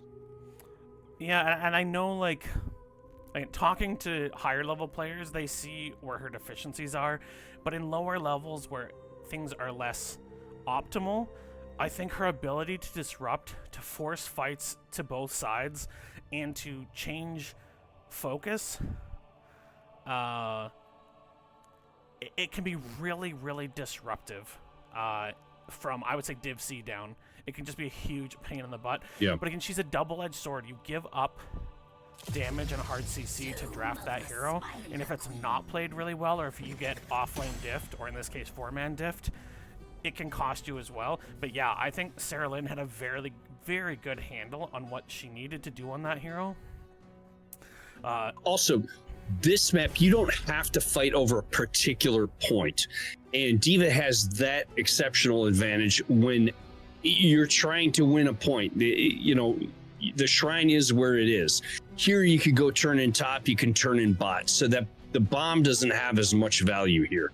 Now again, she used that very well on the last map. Yeah, absolutely. Not to give away all their secrets, when our team played Yavapai on this map, they drafted Raynor, Artanis, and they took the boss at about 8 minutes. Like, again, we were around level 12. And wow, we were shocked because we had just taken their top keep, and 2 of them came from behind of us, and 3 of them came from in front while the boss was walking towards our keep, and we were just like,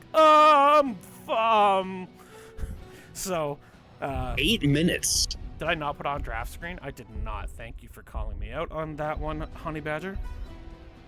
It has just started, though. Sorry, I didn't catch that. Oh, did I also Stuke? Again. Yeah, they really, really do not like that. I have, And if they're not picking Lunara, they're banning Lunara for 30 seconds to Mosh. I've also, I've seen the James Laner come out from Shank here. Thank you for saying so, Honey Badger. We have shown you the draft. I also forgot to put which map we were on here, so that's 2 small fails from me. I'm a little bit foggy today, but I can't blame COVID. I'm just having a foggy brain day, so we are moving on. So are we going to see the same ban? It's Johanna. Both teams banning Johanna, and that's quite interesting to me. First pick will come out. Well, if you're gonna be Raynor, do you think the Brightwing gets first pick by Born to Shine this time? You think Steel? I mean, you can. Anduin's always very strong. Brightwing's always very strong. Why can't I think of Ariel is fantastic now. Yep, you called it. So, Mini Deathwings has switched sides. Brightwing is a traitor, and no one is surprised. The cute voice should not fool you from the fact that Brightwing, actually I think it's a he, Brightwing is a sociopath. Loves murder, probably a cannibal, has a tongue that's unreasonably long, and we all know that Gene Simmons is kind of a dick, so we have to assume Brightwing is also. But 2 picks will come out. Lucio and Nubarak, that is a departure from what we've seen so far. Andrade, we are divey. 3 games, 3 different tanks. Andrade is showing us the depth of his hero pool here. Wouldn't be surprised if we see that. I don't know that we'll see it here, but I wouldn't be surprised to see the Jaina again, especially if Yava wants to dive. I would. Oh, everybody wants to dive. I was gonna say Diablo Hanzo here because there's one thing Lucio wants, it's to be near walls, and if there's one thing Diablo and Hanzo want, it's for you to be near walls. Sure. And so yeah. I was wondering if we would see that. Now Diablo Vala is, I'm only 50% correct, but as a Lucio, you need to be very mindful of where you are because he can't just, he won't just stun you into the wall. He'll flip you away from it, and your ability to cast away from it is gone. So, depending on how dangerous Farfignugan is on this Diablo, this could end up being a little bit of a chagrin pick for Galactos. Sub-Zero has been subbed in here. Who do we see come out? It's the other DPS player. Oh, Hunter. Hunter X has come out, and we see Sub-Zero here for the Vala. So the next 2 picks, the Samuro gets banded, that's 3. And again, that doesn't matter to Shank. He'll happily play Raynor on this map. He'll happily play Sylve. He will also happily play Nazebo. So, but he's almost always their last pick. And especially since I do have last pick and he can choose kind of how to respond. We'll see what comes there. Now I do wonder, Greymane, Kael'thas, yeah, very Greymane. aggressive Yep. team. Good gravy. Dive. Yep. They want to murder, and they are making no bones about it. And Farfetch'd Diablo isn't always the greatest peel tank. Strong as an engaged tank, as a peel tank, he might struggle a bit, especially if Cursed Bullet is the Greymane ult we see. So we've seen both Blaze and Sonya. Okay, it's Blaze. And Jaina will come out again. And not a terrible pick. When you see Greymane coming in and you just go, here's an ice block, here's my 16 root. Now you can just stay there and shiver despite your fur coat. That can make Greymane's life quite annoying. You have the bunker to handle the initial wave. You have Jaina to slow their roll. And Diablo could just walk through and dive KT and run him out of the fight. And again, the cleanse from Brightwing, the Soothing Mist can really make a huge difference. Shank is going to put us out of our misery. It is the James Laner. Oh, I love and hate you at the same time, Shank. I really do. I have so much respect for this offlaner. He's very skilled, and I despise his ranged bullcrap. We never got to play it when we were offlaning. We always had to take bruisers. I'm with you. Yeah, everyone says it was a you nightmare. have to pick Hogger, you have to pick Dahaka. Guys, I'm going to say something controversial for offlaners here, and I don't mean this in a mean way or anything, but is Dahaka the most boring offlaner in the game? Efficient? Yes. Effective? Absolutely. Game-winning plays? Out the ass. Is he also the most boring character to play? I think he's up there. Honestly. So you're saying he's the Joe of offlaners? Really, honestly, not too far off. So this time, you get to tell us who 30 Seconds to Mosh has brought to the party. You got it, friend. On the left side in the blue trunks, we have Born to Shine on Brightwing, Farfetch'd on Diablo. Sub-Zero joins the fray on Vala. The captain rides Jaina into the fight again, and Raka on Blaze. Who we got on red, Omster? Over here, we've got Yavapai. Sarah Lynn is bringing Greymane. Aura Luna is Kael'thas. Galactos is on Lucio. Shank B9, James Laner. And Andrade is the love bug, Anubarak. And everybody wants to party. We have 2 dive teams. We have all the stuff. Now, once again, Shank just... and this is very common for Yavapai. Shank goes and does his thing, and the 4-man just has a ton of fun brawling. This is he has no interest. This is vintage in the Yavapai. mid. He doesn't care about the mid shenanigans. So we do once again, we see the hyper shift, feast on fear from the Diablo, so not looking for the soul shield. We've got the Creed of the Hunter, Sub-Zero feeling comfortable as the hyper carry, and both of these DPS can be hyper carries. So look out late game. If Sub-Zero has not been punished for this gambit, the Jaina Vala combo can end fights in about 2 seconds. We've got the Lingering Chill once again. The captain knows what he wants in the Adrenaline Stim Pack from Raka. She's popped Pyro and used Adrenaline Stim Pack, and she's only even in health with Shank. So this is definitely going to be in James Laner's favor. And yes, it is annoying as ass. Thanks for asking. Greymane and Galactus. Look where Jaina is.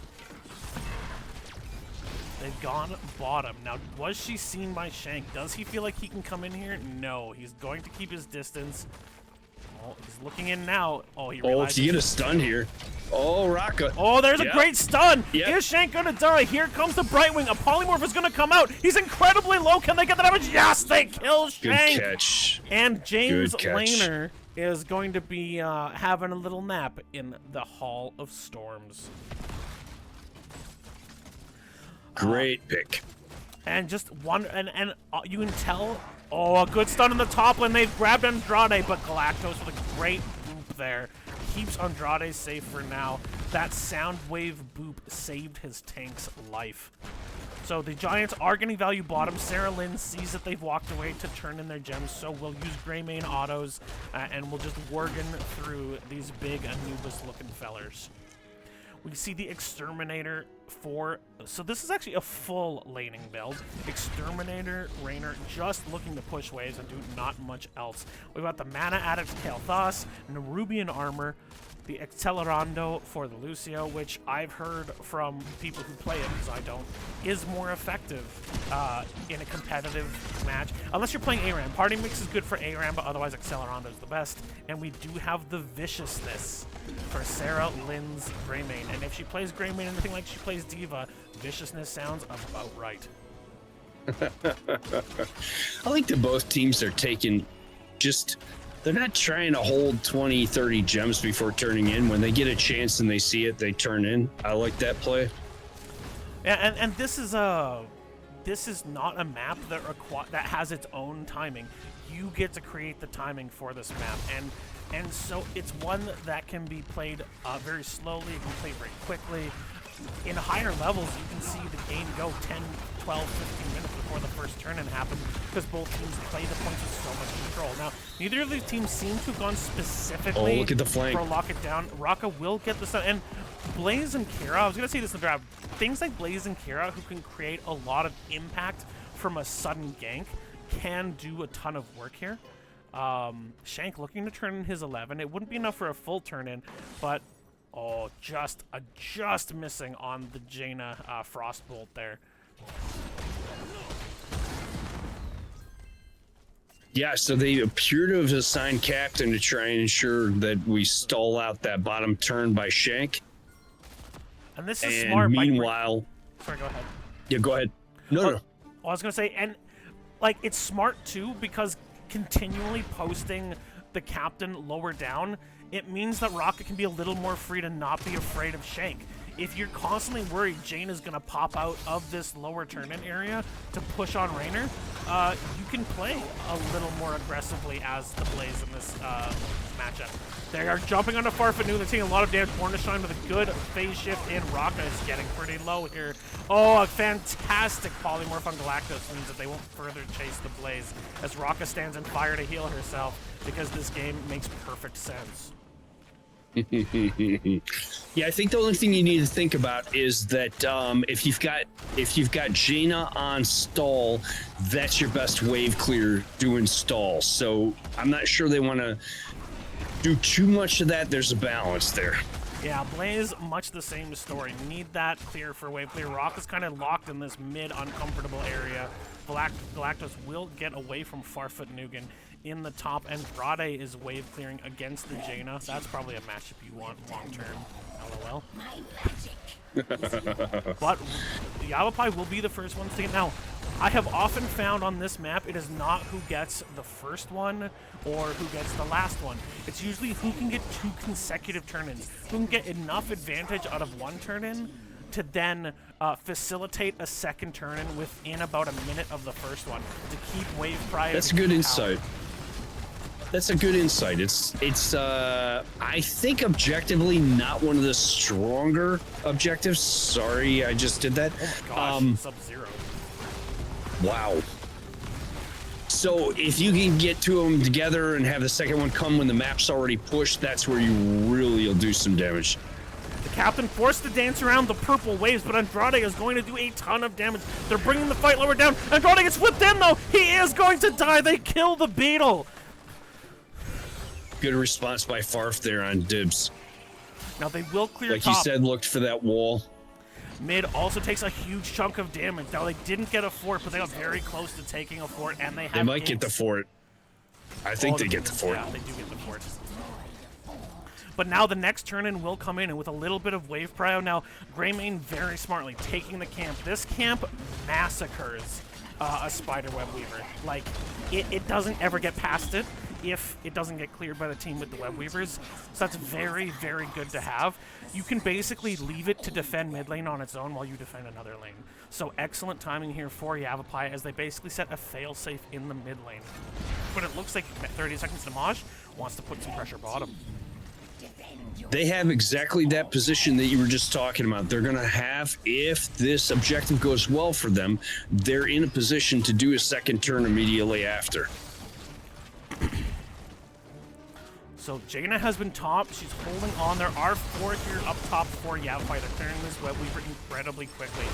They dump onto Sarah Lynn's Greymane, but a good gravity lapse comes out onto the Dibbles, and they will not be able to make anything more out of this play. In the bottom, Raka's, Shank managed to clear it out with his little Banshee. Very little damage there. And in the mid lane, the web weaver, again, it was totally stalled out by that camp, and now they're going to fight 4v4 here. Yeah, Ulster. 30 seconds to Mosh got basically nothing for that objective.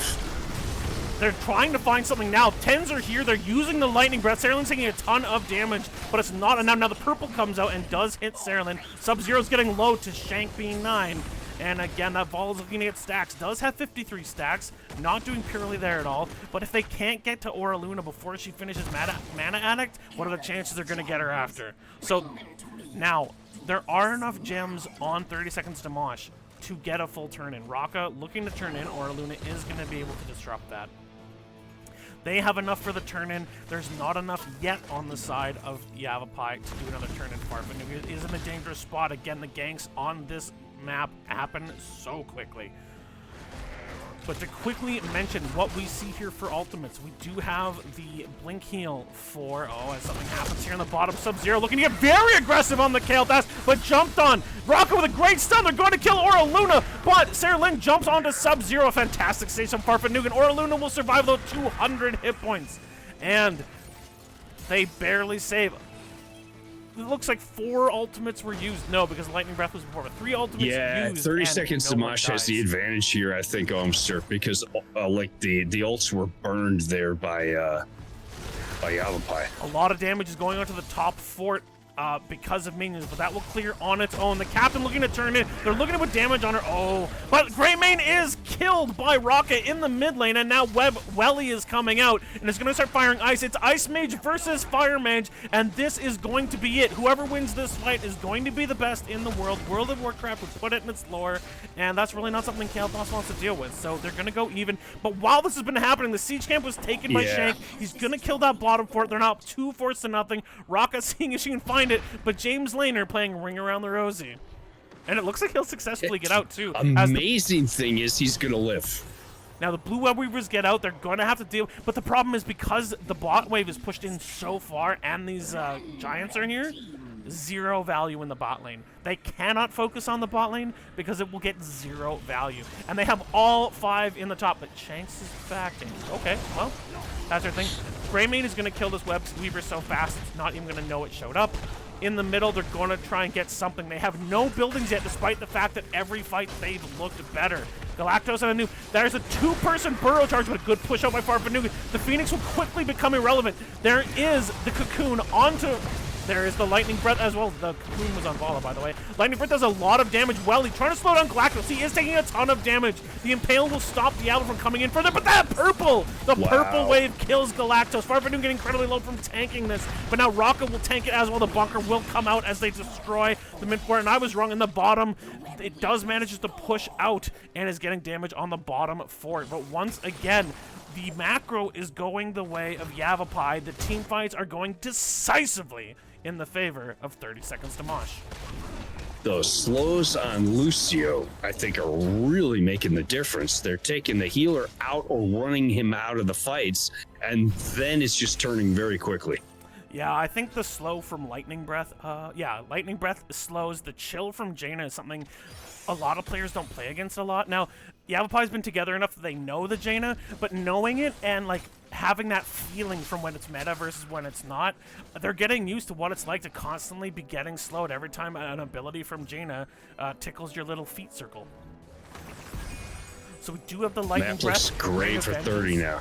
Summon Welly and Bunker drop. The far side, we have the Rainer's Raider Banshee, Phoenix, Cocoon, High Five, and Cursed Bullet. And I can understand why they didn't go with the missed Cursed Bullet there. I can understand why they didn't go with Pyroblast here. Bunker. The end. That's my whole story about why they didn't good point. Pyroblast. And Ice Block, but And even Pixie Dust from Born to Shine. Like, honestly, Phoenix as a zoning tool is going to get more value than Pyroblast will this game. Good attention by 30 to try and stall this turn. And are we seeing your little sneak on the boss again? The polymorph, the lightning breath. She does use the mana addict shield, but it doesn't matter. A fantastic lightning breath, or no, sorry, a fantastic jet propulsion from Raka gets the kill, and with Galactos doing his best Brightwing impression, immediately puts himself in harm's way and gets murderized. But the boss was taken once again. They did boss shenanigans. Even I didn't notice this. With Raynor and Greymane, as the rest of the team was distracting, they took boss, and they will now have all 3 forward forts. As the story of this game is, Yavapai can't win a fight, but are winning the game. They were doing your boss trick the whole time. That's why they comes out. Oh, the fire stomp does so much damage. A huge stun, and Jane is here as well. That's the end. Goodbye. It's hard to know when to let the co-caster talk, guys, because these teams are crazier than a couple of big bucks. There's a lot going on. We have Lord of his Pack for the Greymane at 16, as we have up the frequency for the Lucio. Rocket is taking the bottom camp here, and we do have the Manticore and the Gloom for the Vala. So again, all these DPSs are going to start turning into disgusting damage machines here.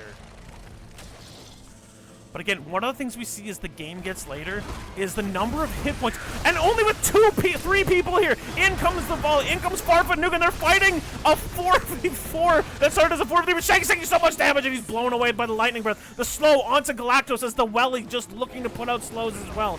And again, the captain knows the best way to play Welly is to just kind of click everyone with R and let it slow everyone. The Curse Bullet will come out. Baraka had just finished turning in.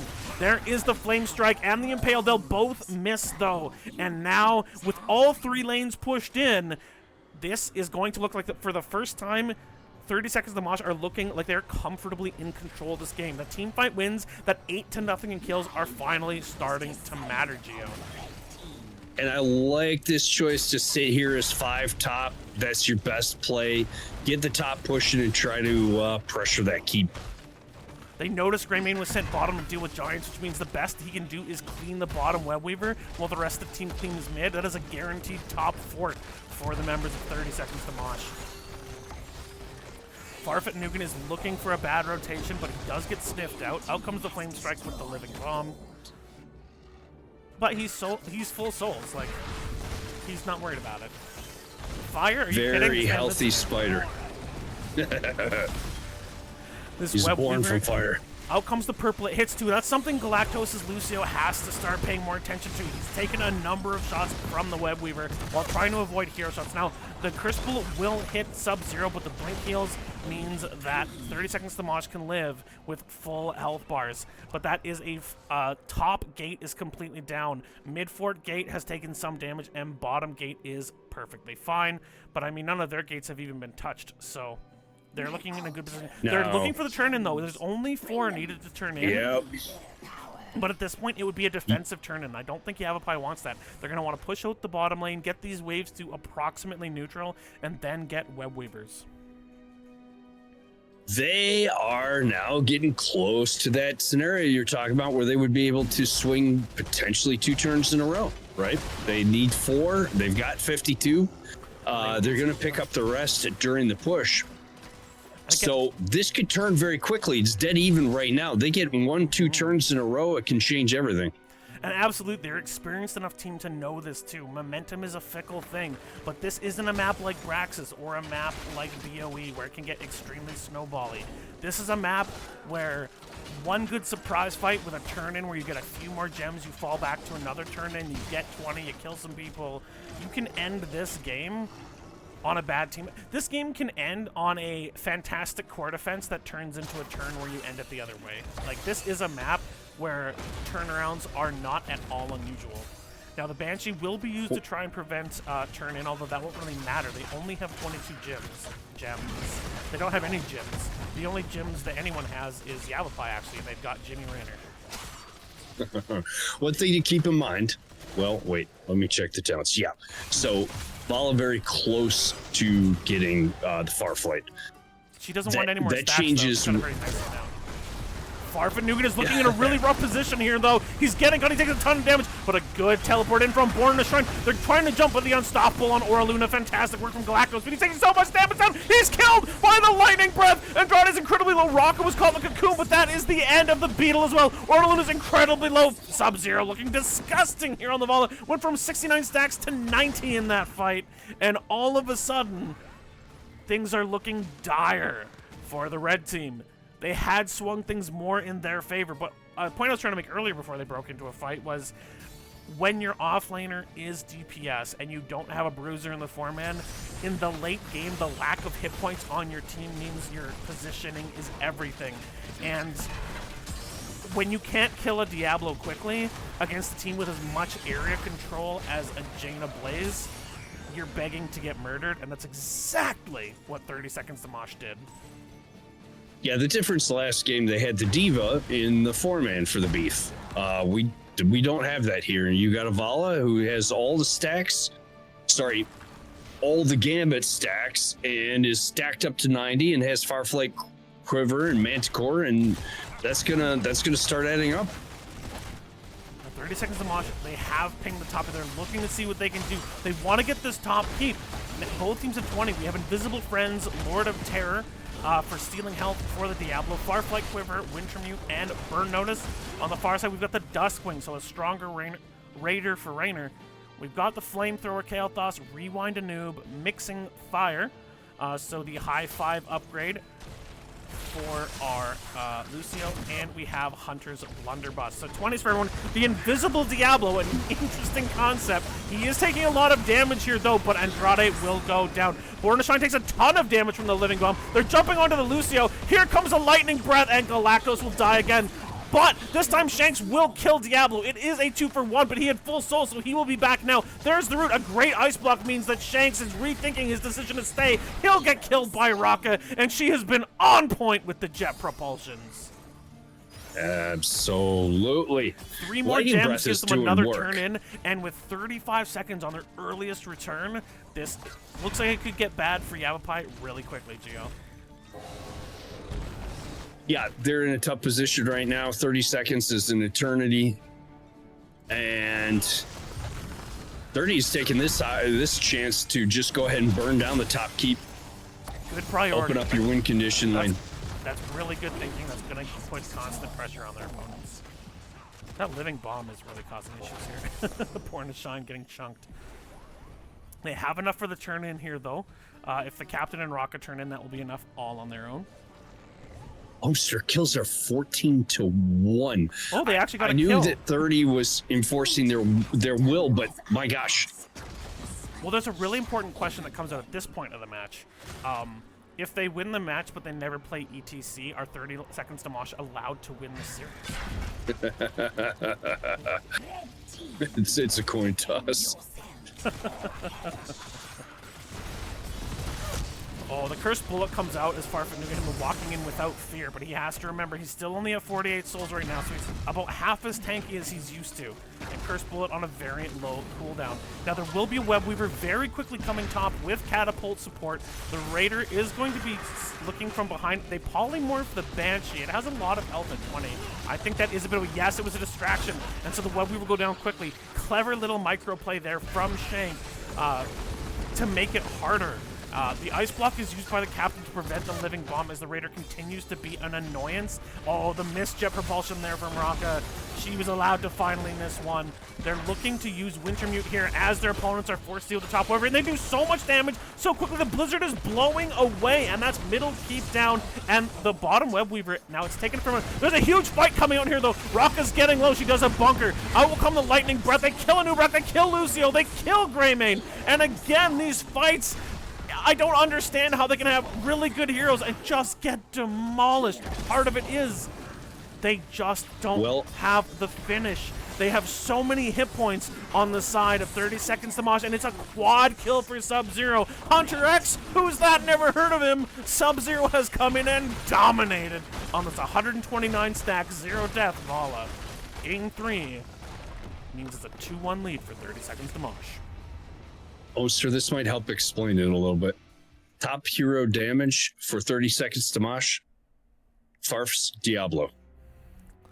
by close to 20,000. Sorry, Yeah. now it's down to 10. Vala did a lot there in that last fight. Diablo did work.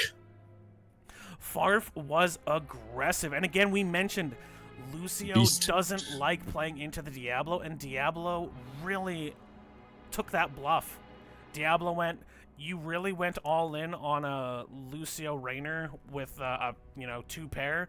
I've got a full house in the Lord of Terror. Your move. Yeah, how often do you see 5 deaths on a Lucio? That's no shade to Galactos. That's just well executed by 30 seconds to Mosh. Yeah, he really got farfed Lucio's up usually a very tough out. Oh my gosh. You didn't. I shouldn't have. And Raka's Blaze, once again, they need to stop giving her the Fire Bat because her oil spills are fantastic. Those jet propulsions are chef's kiss. I mean, again, we talked before the cast in the green room. This was a player who was once considered a bit of a weakness on 30 seconds to Mosh. But her headspace is a lot better, her dueling is a lot better, and her ability to come out of nowhere and just do whatever the team needs her to do, whether that's stun on Blaze or dual soak as Leo. Raka has really become the perfect offlaner for one of the top teams in DV. Absolutely. And I want to say she didn't used to play. She's expanded her pool from what I used to see. It was a lot of Rexar, and I'm trying to remember who else. She played a lot of Leo and Sonya back in the day. I don't think Blaze was a first pick for her. And I still don't see her playing. I don't either. It's really strong. Dahaka, I don't remember seeing her play much of either. But yeah, I mean, don't give her Blaze is the lesson I'm learning here. So 19-1 in kills. Nothing super crazy. Bit of a living bomb build here from Kael'thas. Again, this hard push laner build works fine if you're neutral or in the lead. When you're behind and trying to defend, it actually really kind of neuters Rainer's ability to defend. And while they were able to clear web weavers quickly, it meant that they were relying on slow Rainer damage, slow-ish Kael'thas damage, and yes, a bursty Greymane, but one that kept getting CC'd and blown away. They knew who had to blow up first, and it was usually Greymane or Lucio dying very quickly, unless Andrade had taken a little bit too much before the fight, in which case he got blown up first. So absolutely splendid team fight plays, and they didn't waver. I love that even when they started losing buildings, losing macro, they didn't waver from what they would need to be successful. They just kept riding the we're gonna blow you out 2, 3, 4 nothing in fights, and eventually it completely paid off with an overwhelming win in game number 3.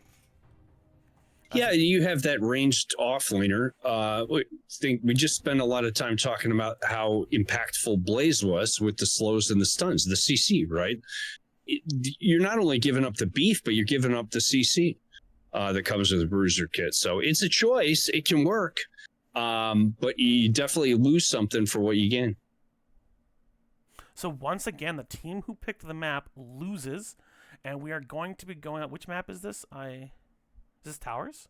No, Towers is bad. What is this? Oh, Cursed Hollow. I love Cursed Hollow. I'm an insane person. I love Cursed Hollow. Back to big. We started on Garden of Terror, right? And now we're back to the other big map, Cursed Hollow.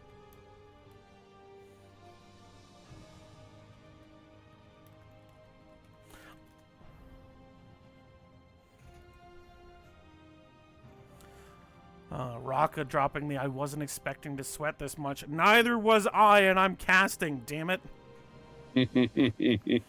Some incredible. 30 seconds and more picks this map because whoever picks the map loses. So everybody, we are cheering for Yavapai. We want the 5 games series. This has been epic, and the only way it could be more epic is if Shank plays Vikings, they win with Vikings, and we see an epic game 5 on something crazy like Volskaya. Why not? Because I kind of don't want Sky Temple to be the final map, to be honest. Alterac 2. Actually, I think a final match on Alterac with like the whole Horde versus alliance with Drekthar and Vandar Stormpike would be pretty damn sexy. Alterac's a fun map. So I'm once again going to do a quick set of squats because, again, my legs are actually getting stiff from sitting. But Gio, is there anything you've seen from these so far, either the huge team fights or kind of the clever macro tricks from Yavapai, or the team fights from 30 Seconds to Mosh that make you think someone specific is going to take this map, or you think we're just going to keep following whoever gets first pick is getting what they want? No. I'd be lying if I said I had a clue. Each game in this match, one of the two teams has just executed their win condition a little bit better. I'm not trying to. I mean, it might sound like that's obvious, but that's not always how you win a game. But I think it's how these games have been won, right? Absolutely. We're popping into the draft now in Cursed Hollow. First pick and first ban will be to the side of the Yavapai County Municipal Chess Club and Swim Team, Samuro the Clone Wars. I hate you. You did it. Yeah, I hate you guys for making me say that, but I love you for making a fantastic team that does cool things. Hammer or and Vikings? A 4-game is what series I'm so far. here. It's got to be. You think they're going to pull out the Vikings? I think they're pulling out something truly bizarre from Shanks. I think they really want to rattle Rocka, or they want to try and rattle Rocka again. She's shown just an absolutely rock solid mentality, but I think they're going to try to bring something weird and really give themselves an opportunity to mess with the macro, because that's where they've had success. Shockingly, Yava leads with the Stukov ban. I never would have guessed that. Maybe Brightwing here. I think maybe they go They back haven't to banned the Joe Brightwing yet. No, it's always Yeah, been they first pick, but it hasn't been ban worthy from either team yet. They've been getting rid of Lunara, and who's the other one they didn't want to see? It was a damage. Hammer, they got rid of, and they also got rid Hammer. Hammer. You're right. Yeah. Yeah. Oh. Whoever wins this series is going to be popping off, because these have been such close games. I mean, game 1 was like 26 minutes. Game 2 was decently length as well. Now, last game wasn't quite as long, but still, it's a smaller map, which doesn't let you drag it out as much. Cursed Hollow, I would not be surprised to see another like level 22, level 23, and we're 24 minutes in, and both teams are just desperately waiting to see where their advantage can be found. So the Leo is banned once again. There has been no wavering on the ban strategy for Yavapai. They wrote it down. They carved it in stone, and they're sticking to it. And the Joe ban comes out again from 30 Seconds to Mosh.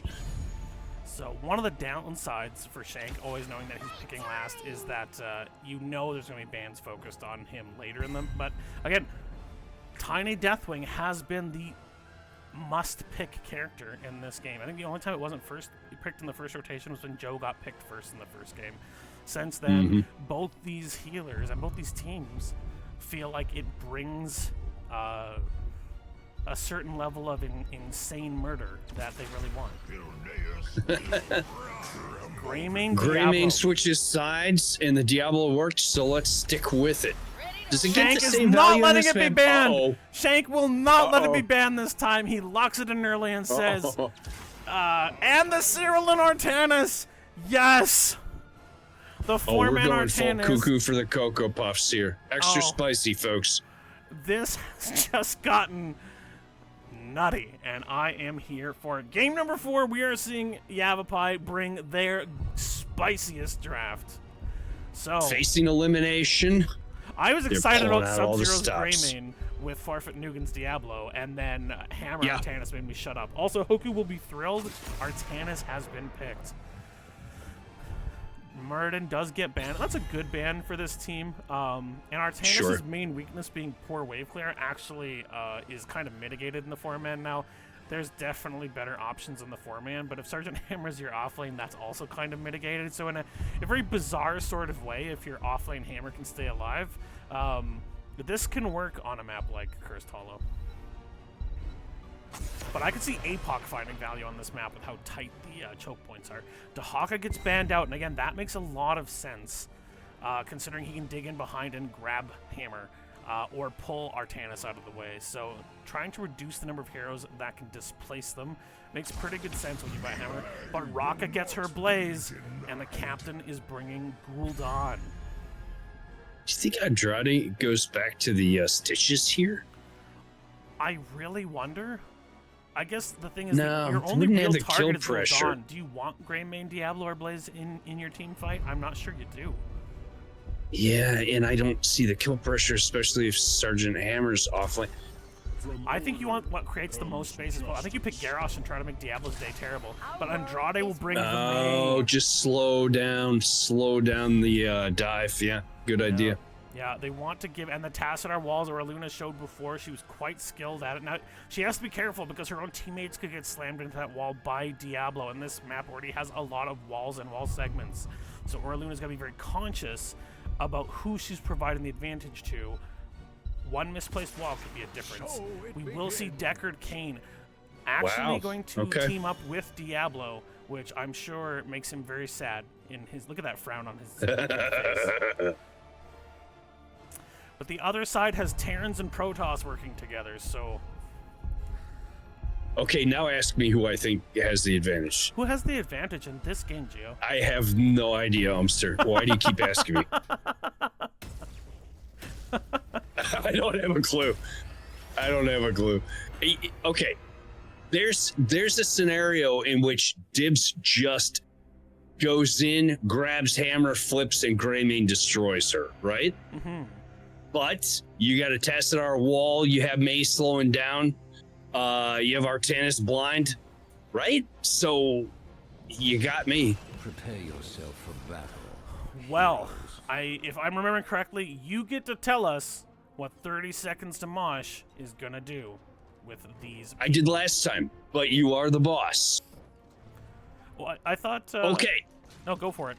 I don't remember. I did first and third. Okay, all right. Farfet Nugan has brought Diablo. We've got Raka bringing this sexy Blaze. Born to Shine is on Deckard. The captain is on Gul'dan, and Sub-Zero is the Worgen champion, Greymane. This is 30 seconds to Mosh. Let the battle begin. And on the right side in the red trunks, we have Shank B9 on Sergeant Hammer, Oraluna on Tassadar, Galactos on Brightwing, Andrade on May, and Sarah Lynn on Artanis. Looks for that early flip onto Raka, but it was more of a hope thing, especially once the oil spotted them out.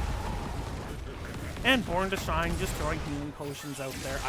I don't know why. I love the sound design of those. The bloop bloop bloop is just really great. Boop, boop, boop. But not looking for the early game battle there. Looking at the talents, we are going to have the Scroll of Identify. Not something we often see here, but if you're going to be looking to fight a lot, it can find value. Feast on Fear once again. It is Viciousness for this Sub-Zero Greymane. We've got the Echoed Corruption, so it will be in rebuild here. Again, with all the choke points we see on this map, that could be very valuable. And Adrenaline's Impact. For the opposing team, we do have the Advanced Artillery, as per usual for the Greymane, making Raka's life difficult in the top. We have a Static Charge Shockwave build-up from Tassadar, Hyper Shift from the Fruit Fly. I hate quoting Caldor. From the Brightwing. We've got Heavy Pack, so an additional, or not, this isn't the additional one, but the Duration of Blind from the May, which can be very strong against a Worgen Greymane engage. And we do have Amateur Opponent. So, slightly stronger camp clear from this Artanis. And they Raka, take advantage of that immediately. Raka whiffs jet propulsion, not even scratching the paint on that Mafia car that Shank B9 is driving. Sometimes it's about sending a message, Omster. And the oil can be quite annoying to her attack speed. And with her already slowed movement speed, even at 7, very annoying, very annoying. But both teams going for their heavies. Camp, Sarah Lynn a little slower with the Artanis, but doesn't need the support to do so. There is the stun onto Mini Deathwing, but does manage to get away without roaring Cataclysm at everyone. Cataclysm! I'm gonna tear the world in two! Gather tribute. Okay, are you actually doing that live, or do you have a soundboard? No, I made that. How do you get in that register, and are you sitting on your... There's the grab on May, taking a ton of damage here, but the ice block will keep Andrade alive for now as Saralin jumps onto Sub-Zero. Brightwing is grabbing experience bottom, as you want your global to do. And in the top, Rocka looking to make life difficult for Shank. He does see him with the little spider mines. Rocka does start channeling, forcing, but there is the snowpack from Andrade. The snowball comes out. Shank forced to move in, doesn't have 7 yet. There's the stall. Oh, but a bunch of different abilities come out. Rocka will be stunned by this. The wall comes out as well. Andrade not quite where they wanted to be. Farfanugan takes a little bit of damage. A fantastic stun from Rocka. Stops Aura Luna from getting that shock ray off. But it is 5 versus 5 now. And the healing potions can only come out so fast. Both teams looking to create problems. An attempted swap there from Saralin. Rocka just getting health back by standing on fire. Farfanugan trying to see if someone will stand close to a wall. Nobody willing to stand close to a wall. I cannot imagine why. There's another big stun there, though. Andrade is going to take a good chunk of damage, but we haven't seen the ice block for a while. There it is right now. She gets back up to full health. They're trying to put free damage on Born to Shine's getting very low. So is Sub-Zero's Greymane. Saralin looks for the swap, doesn't find it. Out comes the Psy Storm and the Ice Storm, but I do think our blue team is going to be forced. Farfanugan is going to use the Fire Stomp from behind, and for now, that will delay Galactus. Andrade gets healed by the tiny one. There's the leap onto Andrade, gets incredibly low. There is the lockdown, a few more stacks, but that's the end of Gul'dan. Rocka had to go up and tap. The team was behind, and for now, the first curse will go over to the Chess Club swim team and Pizza Pyrotisserie. Oh, Sir Shank got to siege up there pretty early on and for most of that engagement, and that just, just chipping away at people throughout that, and over time, it just shifted in favor of Yava. Well, and that's one of the worries that you have when you're up against a hammer, is when there's these areas where it's hard to get in on them, and their other damage is causing pressure. Again, Artanis and May aren't necessarily going to blow you out or force you to get CC'd, but they can force you to choose to be elsewhere, and you don't want to be forced to make those choices when a hammer is just going, yep, shoot, shoot, shoot. Are you going to go in and take 4 or 5 more autos from the hammer, or are you going to back away and just let her land-based your stuff? Like, it's just really, it's really not a great opportunity to, I would say that's advanced decision making. That's not decision making 101. That is that's at least 201. Yeah, and now between objectives, Shank has backed Blaze. Just there's nothing Blaze could do to slow this down. I don't know if maybe you actually want to try and swap and have Gul'dan try and counter the hammer. They're looking at the they are going to rotate. Shank is well aware of this, so does get slammed into the building, but Farfanugan cannot get the flip there. And so without being able to overpower the siege tank, now Rocka will come in here, is all alone, does get swapped, and that is the same thing as like a melee hook from a Stitches. You do not want to be in close when that happens. It completely ruins your opportunity to escape. Great jet propulsion. Rocka does manage to save her though. The captain is just going to do tons of damage at bottom, as that was picked up once again by Yavapai. They're going to start their boss right away. Born to Shine is starting the boss on her own. Look at Diablo's going to come in as well, but they're going to need someone else to join them. For some reason, Diablo and Deckard not the fastest boss clear, despite what you may have seen on Reddit. I don't know what you're talking about. I haven't seen that. Yeah, you probably want your DPS there. Probably helps. The tribute is going to highly favor 30 seconds to Mosh this time, coming in on their side. But with that boss coming out, with the hammer supporting it, and this boss isn't out yet, are they going to get invaded by the May? No, she doesn't try to come in and grab it. They didn't know how close it was, but that top fort is 100% going down, as they just look to delay this. If they can get top fort, get boss pushing toward top keep, and delay this until hammer comes down and possibly win a fight, that is best case scenario. That is a win con all on its own, but they decide instead that it's a bit too risky. They go to stop the boss from taking their fort because they now have a guaranteed advantage with a 2/3 boss still marching towards a keep wall as Rocket is sent to deal with it. And that will be the first tribute on the side of 30 seconds to Mosh. Both teams are 10. We see the Lornado, Lightning Breath, Cursed Bullet, Horrify, and Bunker Drop for plays. On the other side, we see the Napalm Strike, so more the off-lane build. I can't believe I'm saying that, compared to the teamfight build, which is, or you would say the goalie build as opposed to the BFG, which is more of a teamfight build. We've got Black Hole, Blink Heal, another disengaged tool, Blink Heal, Avalanche, and Suppression Pulse. So all tools designed to make fights into this hammer as long and slow as possible, and especially once she hits 20 and can get up to 60% boosted attack speed with those big AoE auto attacks. This is going to make life for 30 seconds to Mosh very, very annoying. This next objective is neutral, so they got a good chance to pick this one up. But they really struggled. Again, if Yavapai is the first ones, if they get prio positioning on this, I don't see that they're in that 30 seconds to Mosh is in any better position than they were 6 minutes ago when this came up. No, I think Yava has slight advantage here, and they're first to 13. Although I don't know that they're not going to have it by the time this starts. That bottom goes down, and that will tie up the experience. The 4v3 currently, they're still trying to get the hammer over here, but she's moving. The Horrify comes out, and Artanis will go down. No! Those, not believable, she's still alive! She's at 40 hit points! I don't want to have that high of a register. Here comes the hammer. The fight is taking long enough, the hammer can come in. Sub-Zero is just autoing away, but is forced away by the Blizzard.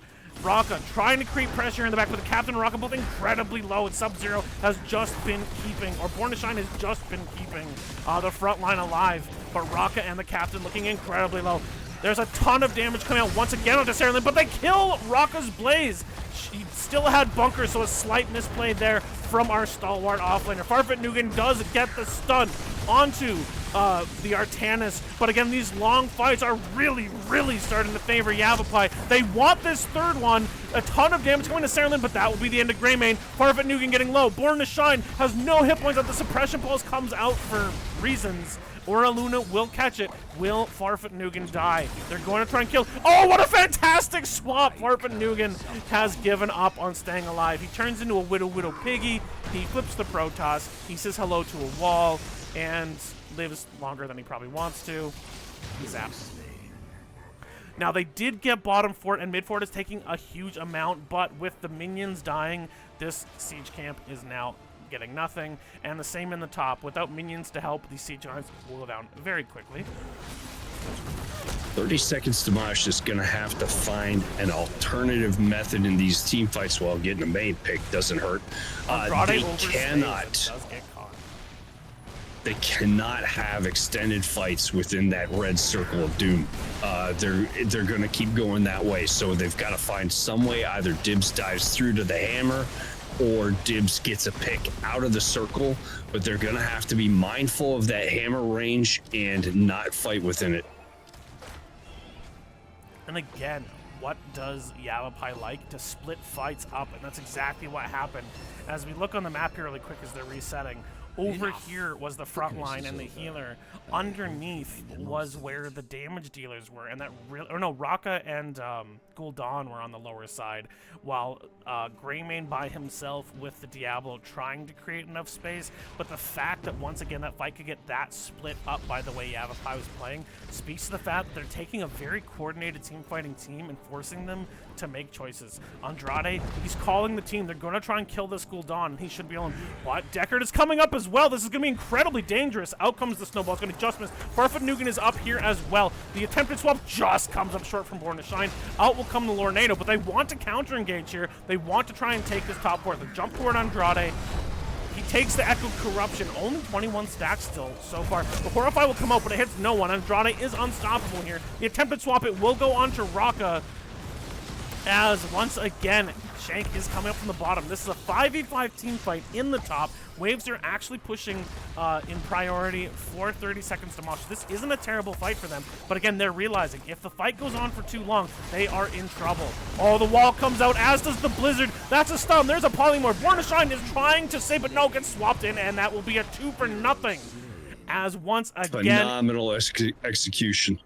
Yavapai has played this before. They know what they want to do. Now, they are going to lose top fort with this camp pushing. They have nothing to stop it, and they're not even interested in doing so. Instead, they will steal the boss. They want a 5-game series. They have listened to the people. They want this to go 5, and they want you to feel hype. So hype in the chat, guys. I'm sure it looked like that was an orderly retreat by 30 seconds to Mosh. It looked like they walked away and got out of there without any damage done. And then the wall and the swap just absolutely changed everything. Absolutely. And an interesting thing, Shank trusts his team so much on this hammer that at 4, he didn't take Unstoppable on his E. He took heal in fights, which means his sustain is so good, Brightwing doesn't even need to look in the tank's direction. Now, once again, this Siege Giant, there's only one of them left, but it is just pushing for free in the top. They're looking to tank this one here while 30 seconds to Mosh defeats this boss. It is going down fairly quickly, and Greymane and Gul'dan are quite good at clearing, so they won't even lose a fort here. As long as they clear these. Yeah, of note, Omster, 6 kills to 1 for Yava, but look at the map.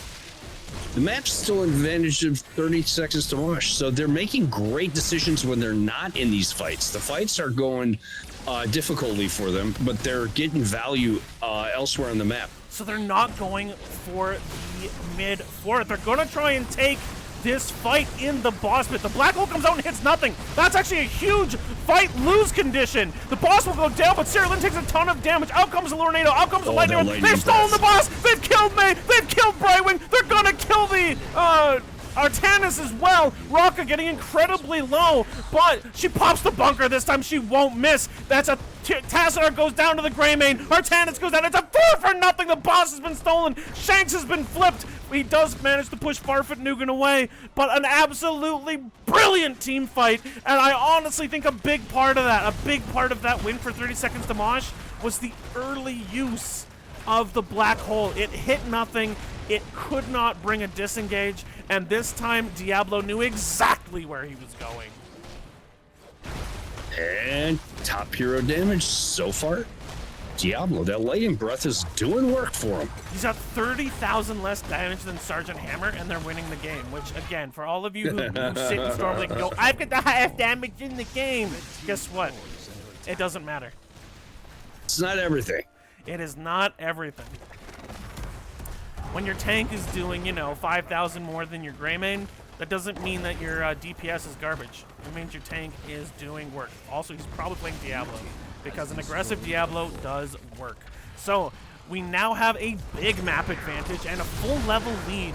Farfet Nugan kind of gets caught here a little bit. Oh, the swap on the captain is beautiful! Yeah, that is going to be the end of Gul'dan. The black hole will come out. They do kill the fell orc.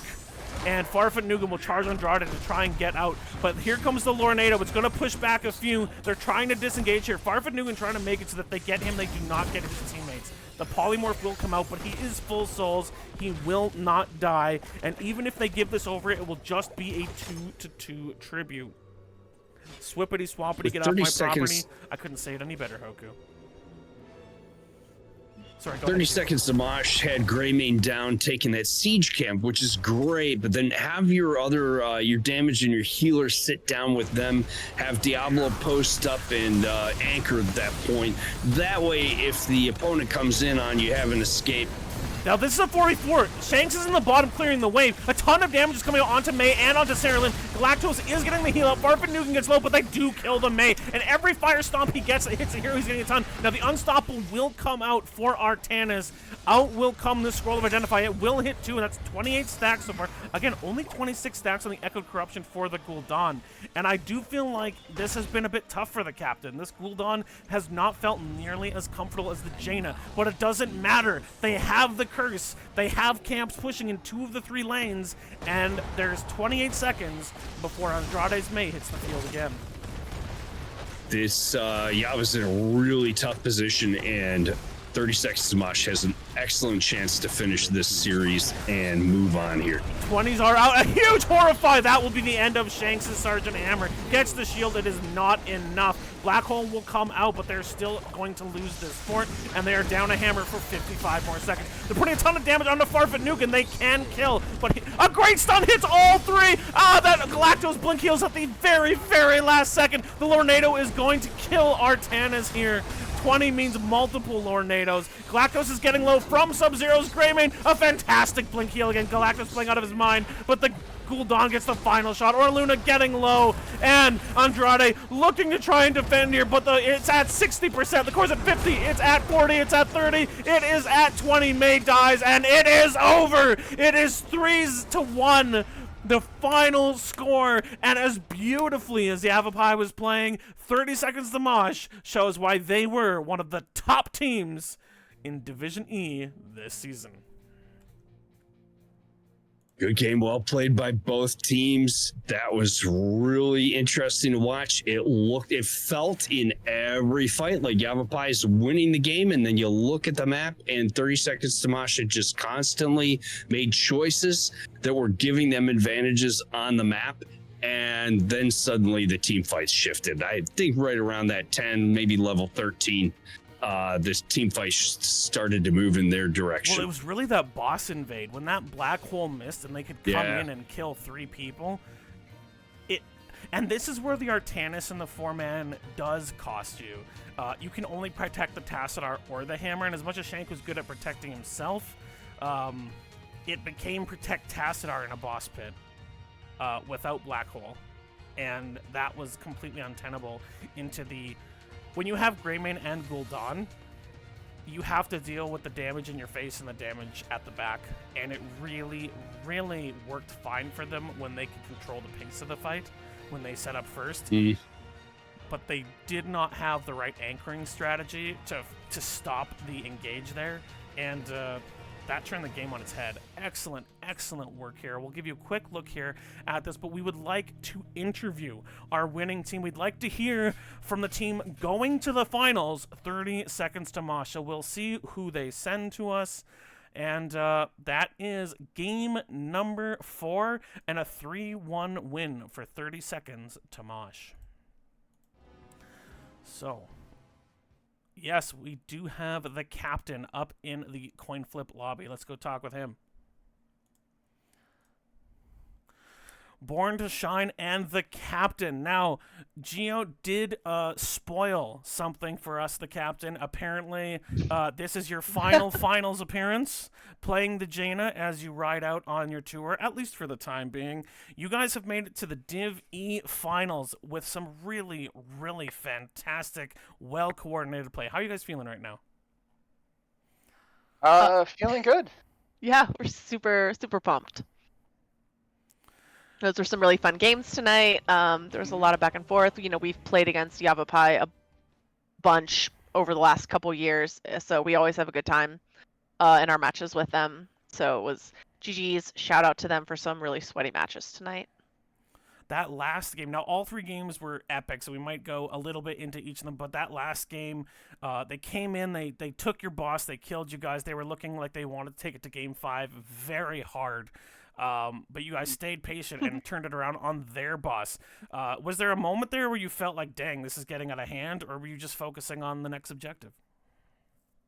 Well, kind of. There's, like, whenever you're playing into a hammer, it's always kind of, like, weird, especially if it's someone who knows how to play hammer and they know how to position, so you kind of have to, like, think about what you want to do. So eventually it just came down to, like, well, it's cursed. Like, that's just going to be too hard for us to, like, try and flank with the comp that we have, so it's better for us just to not fight if we don't have to. So we had to be really picky about which fights we wanted to start taking. And if you notice, like, there were times where we were just waiting until we saw hammer, and then that was it. And then we would go in, or go do something else. So it was a little sketchy at first. That first boss take was kind of like a reset moment, and then we kind of figured out what we wanted to do. We saw that there was a sub from Hunter X to Sub-Zero. Was that just a feeling that you had, or was it like a timing issue? What kind of prompted the change to bring in Sub-Zero, who was absolutely disgusting on Vala in the first game you brought them in? Go ahead. No, I was gonna say we don't really do like subs versus main roster. Like 30 Seconds to Mosh has been playing together for 7 seasons now. Roughly. Something like that. So like we're all just one big group of friends, and you know, everybody wants to get playtime in on all the matches. So, you know, we swap people in and out just so that we can all played together because again, we're all friends, we all have fun doing it, and it allows us some flexibility within our comps. So it was basically just like, hey, Hunter's played some games, now time to bring in Sub-Zero. So I'm gonna yeah. drop here before I let Gio ask a question. I'm gonna drop the "I love you, Hunter X." I know I dropped the Hunter X. Who's that? After Sub-Zero had a disgusting game. That was in jest. We love you, buddy. Gio, any questions for our winning team? No, I just want to say I did see that adjustment in the last game, and not only that, but you were making good use of other parts of the map, right? So you were sort of quietly getting value elsewhere, even when you were losing a fight over an objective. So I think that was a well called game. I'm sorry that you didn't finish this series on Jaina. And I am hoping, Captain, that your last game in the next series is on Jaina. I think we all deserve that. I would love for that to be the case. It's going to depend on whether or not Rage wants me to play her. It's hard playing Jaina into a hammer that knows what they're doing because you have to. She's a shotgun mage, and I don't get my range until 16. So, I was like, I want to, but that's gonna hurt. Also, And maybe Cap will still be on the roster next season, just kind of taking more of a backseat. So again, we're all okay, bigger we're not friends. full retirement. No. Okay, For in all big companies intents and we call this purposes, yeah. Yeah, but call we're this still gonna have special Cap on the roster. projects. Mhm. In corporate America, it's called special projects. Oh no. Basically, yeah. You're not really retired. You're just not doing anything. I'm the working just as architect they much, you're just threw getting on paid the less now. one project nobody wants to touch. They're just kind of like, are you cool with just going and working in COBOL? It's like, sure, I guess Okay. I'll just Are chill here for the next 10 years. We'll call you when Are we you need still Jaina paying me? specifically. Yeah. Yeah. Mhm. But yeah, it is for all intents and purposes my retirement. I will come in when there is a need for it, but this is going to be my last season, and we've had a really good run. Even if we didn't get it tonight, and we don't get it next week, which I mean, we're gonna. But like, I just enjoyed playing, and NGS has been such a huge part of my life, so it's going to be bittersweet, but I'm excited to see what the team can do in the future, and I'll still be here. So, quick question: Is it? I So- wasn't looking. Is it settled that Rage won the other semifinal? Yes. I believe so. So I think Yes. we'll be It'll I be think you we'll be guys going versus against Rage in the Rage. final. Yep. Which is actually interesting because Rage, most of the team members on there were the second version of Souls in Slow-Mo after we left for 30 Seconds to Mosh. So we'll have some Souls in Slow-Mo OG versus OG in the finals. I was on Souls in Slow-Mo the season they Fantastic. transitioned to Rage, so I'm also quite familiar with those folks. So Yep. looking forward to that. I final. remember Those- playing Oh into gosh. you as well and scouting you.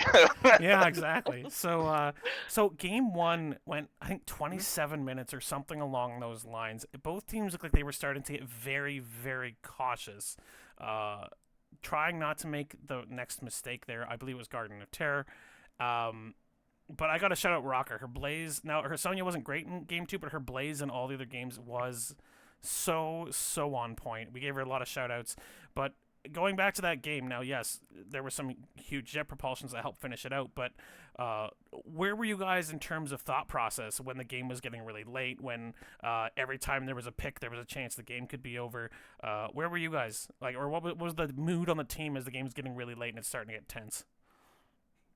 I mean,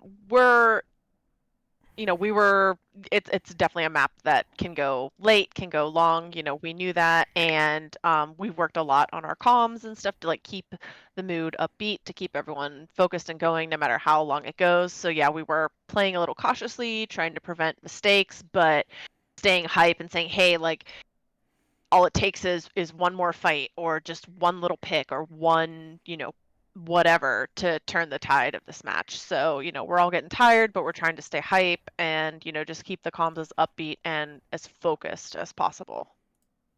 Yeah, and game 2 ends up being on Shrines.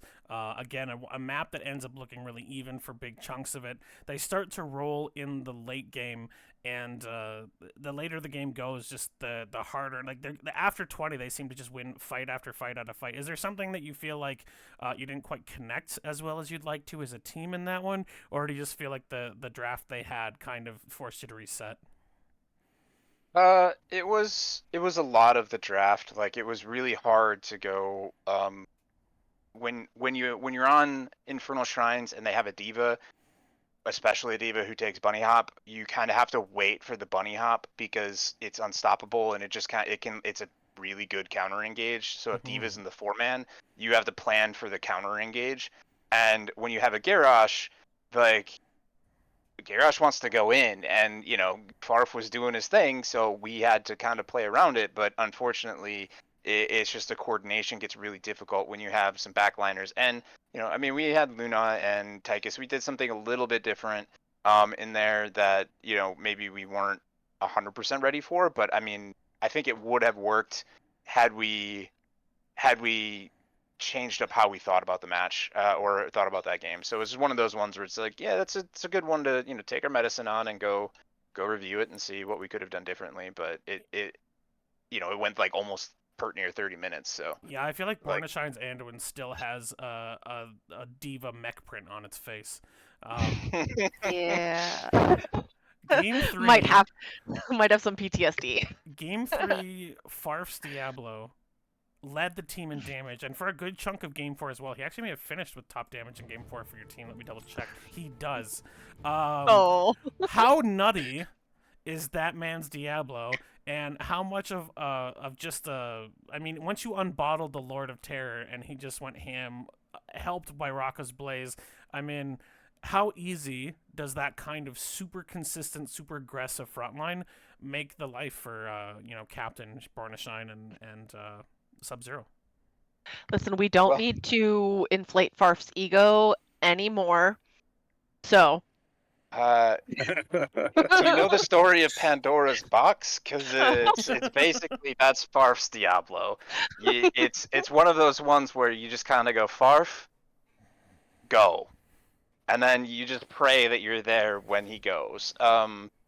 In reality, though, it's he's hyper aggressive on it, but he's very communicative and he knows that hero extremely well. So you know, it's not really even it's not a hidden secret or anything like that. Like Farf plays a lot of Diablo. He's played it a lot for us. Like it's a pretty well known pick for him. So the main thing is just you have to listen when he's going to go in and pay attention to when he's calling his different abilities, and then follow up on it. And if you do that, it's good. If you don't do that, you'll probably get yelled at. So there's those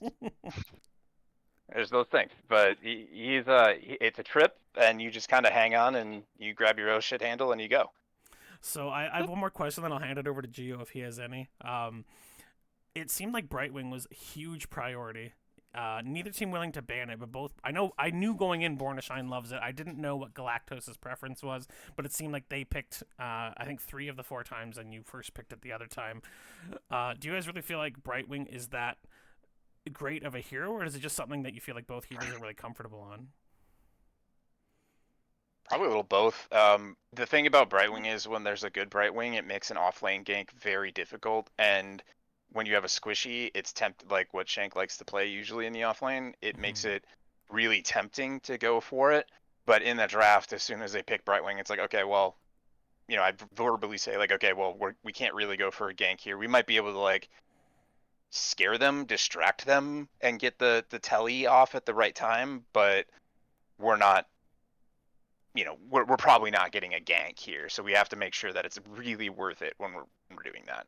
Oh, and Rocco, you can tell her that this is from #1 caster NA, but she owes you Rocco owes you a beer for showing up as Jaina in the bot lane to keep laner from getting out of control, because I've done that matchup into Shanks' laner as a melee offlaner, and it sucks big time. So forcing Shank to think that the Jaina was coming, look out, winter is coming.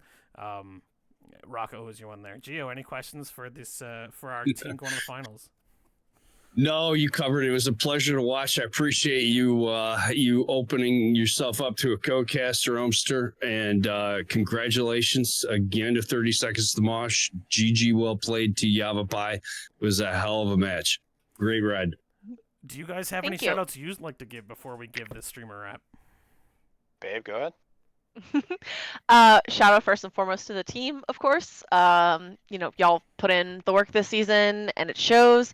Shout out to Yavapai. We always have a blast playing y'all. I feel like, again, we've between this and Nexomania, like we've just been back and forth with each other for a very long time now. Thank you both to you, Omster, and to Gio for the cast. We really appreciate it. And extra shout out to Gio because he off-roster subbed for us this season, so he helped us along our journey. We very much appreciate that. And as always, to our coach Teal, thank you for putting up with our shenanigans and helping us to improve. Yeah, it looked like a really clean team game. Some really good macro play. Like macro decision making, but the macro play, like where the team acts as a group, was really awesome. I'd also like to thank Gio. Amazing co-caster. Had a great time. Would definitely have him on again. Now, I've never done this one before, but the finals are coming up next week. Do you guys have any smack talk or threats you want to throw at Rage?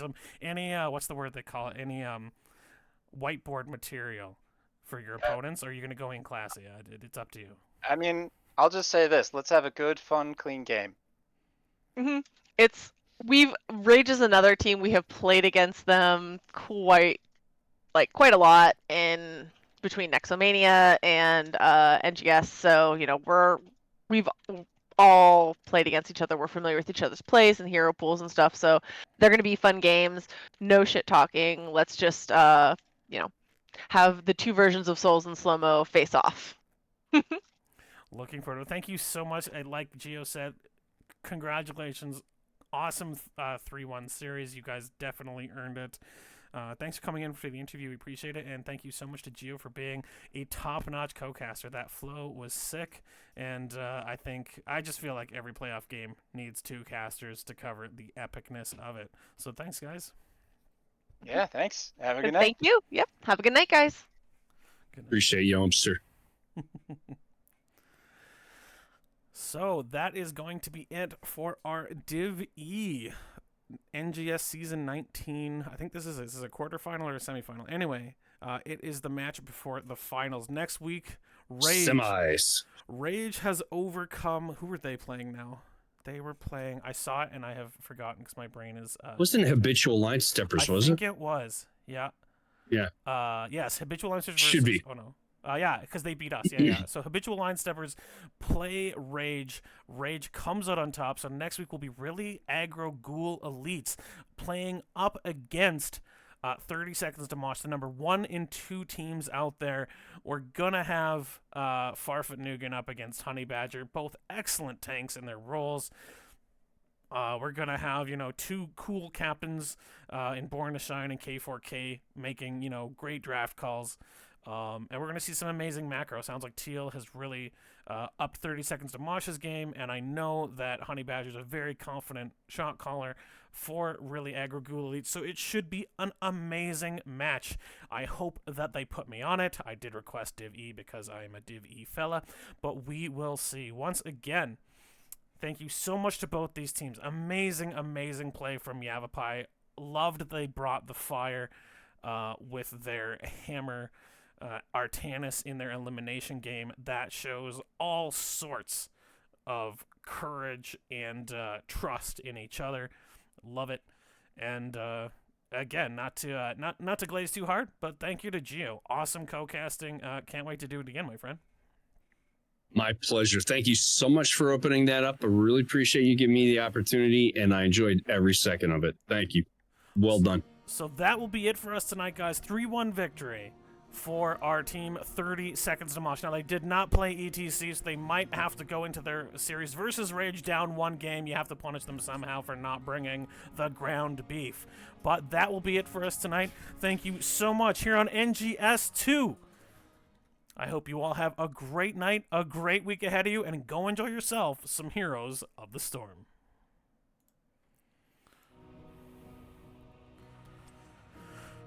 Oh, that was something. Man alive, that was something. I love those series where Well it's done. so tight.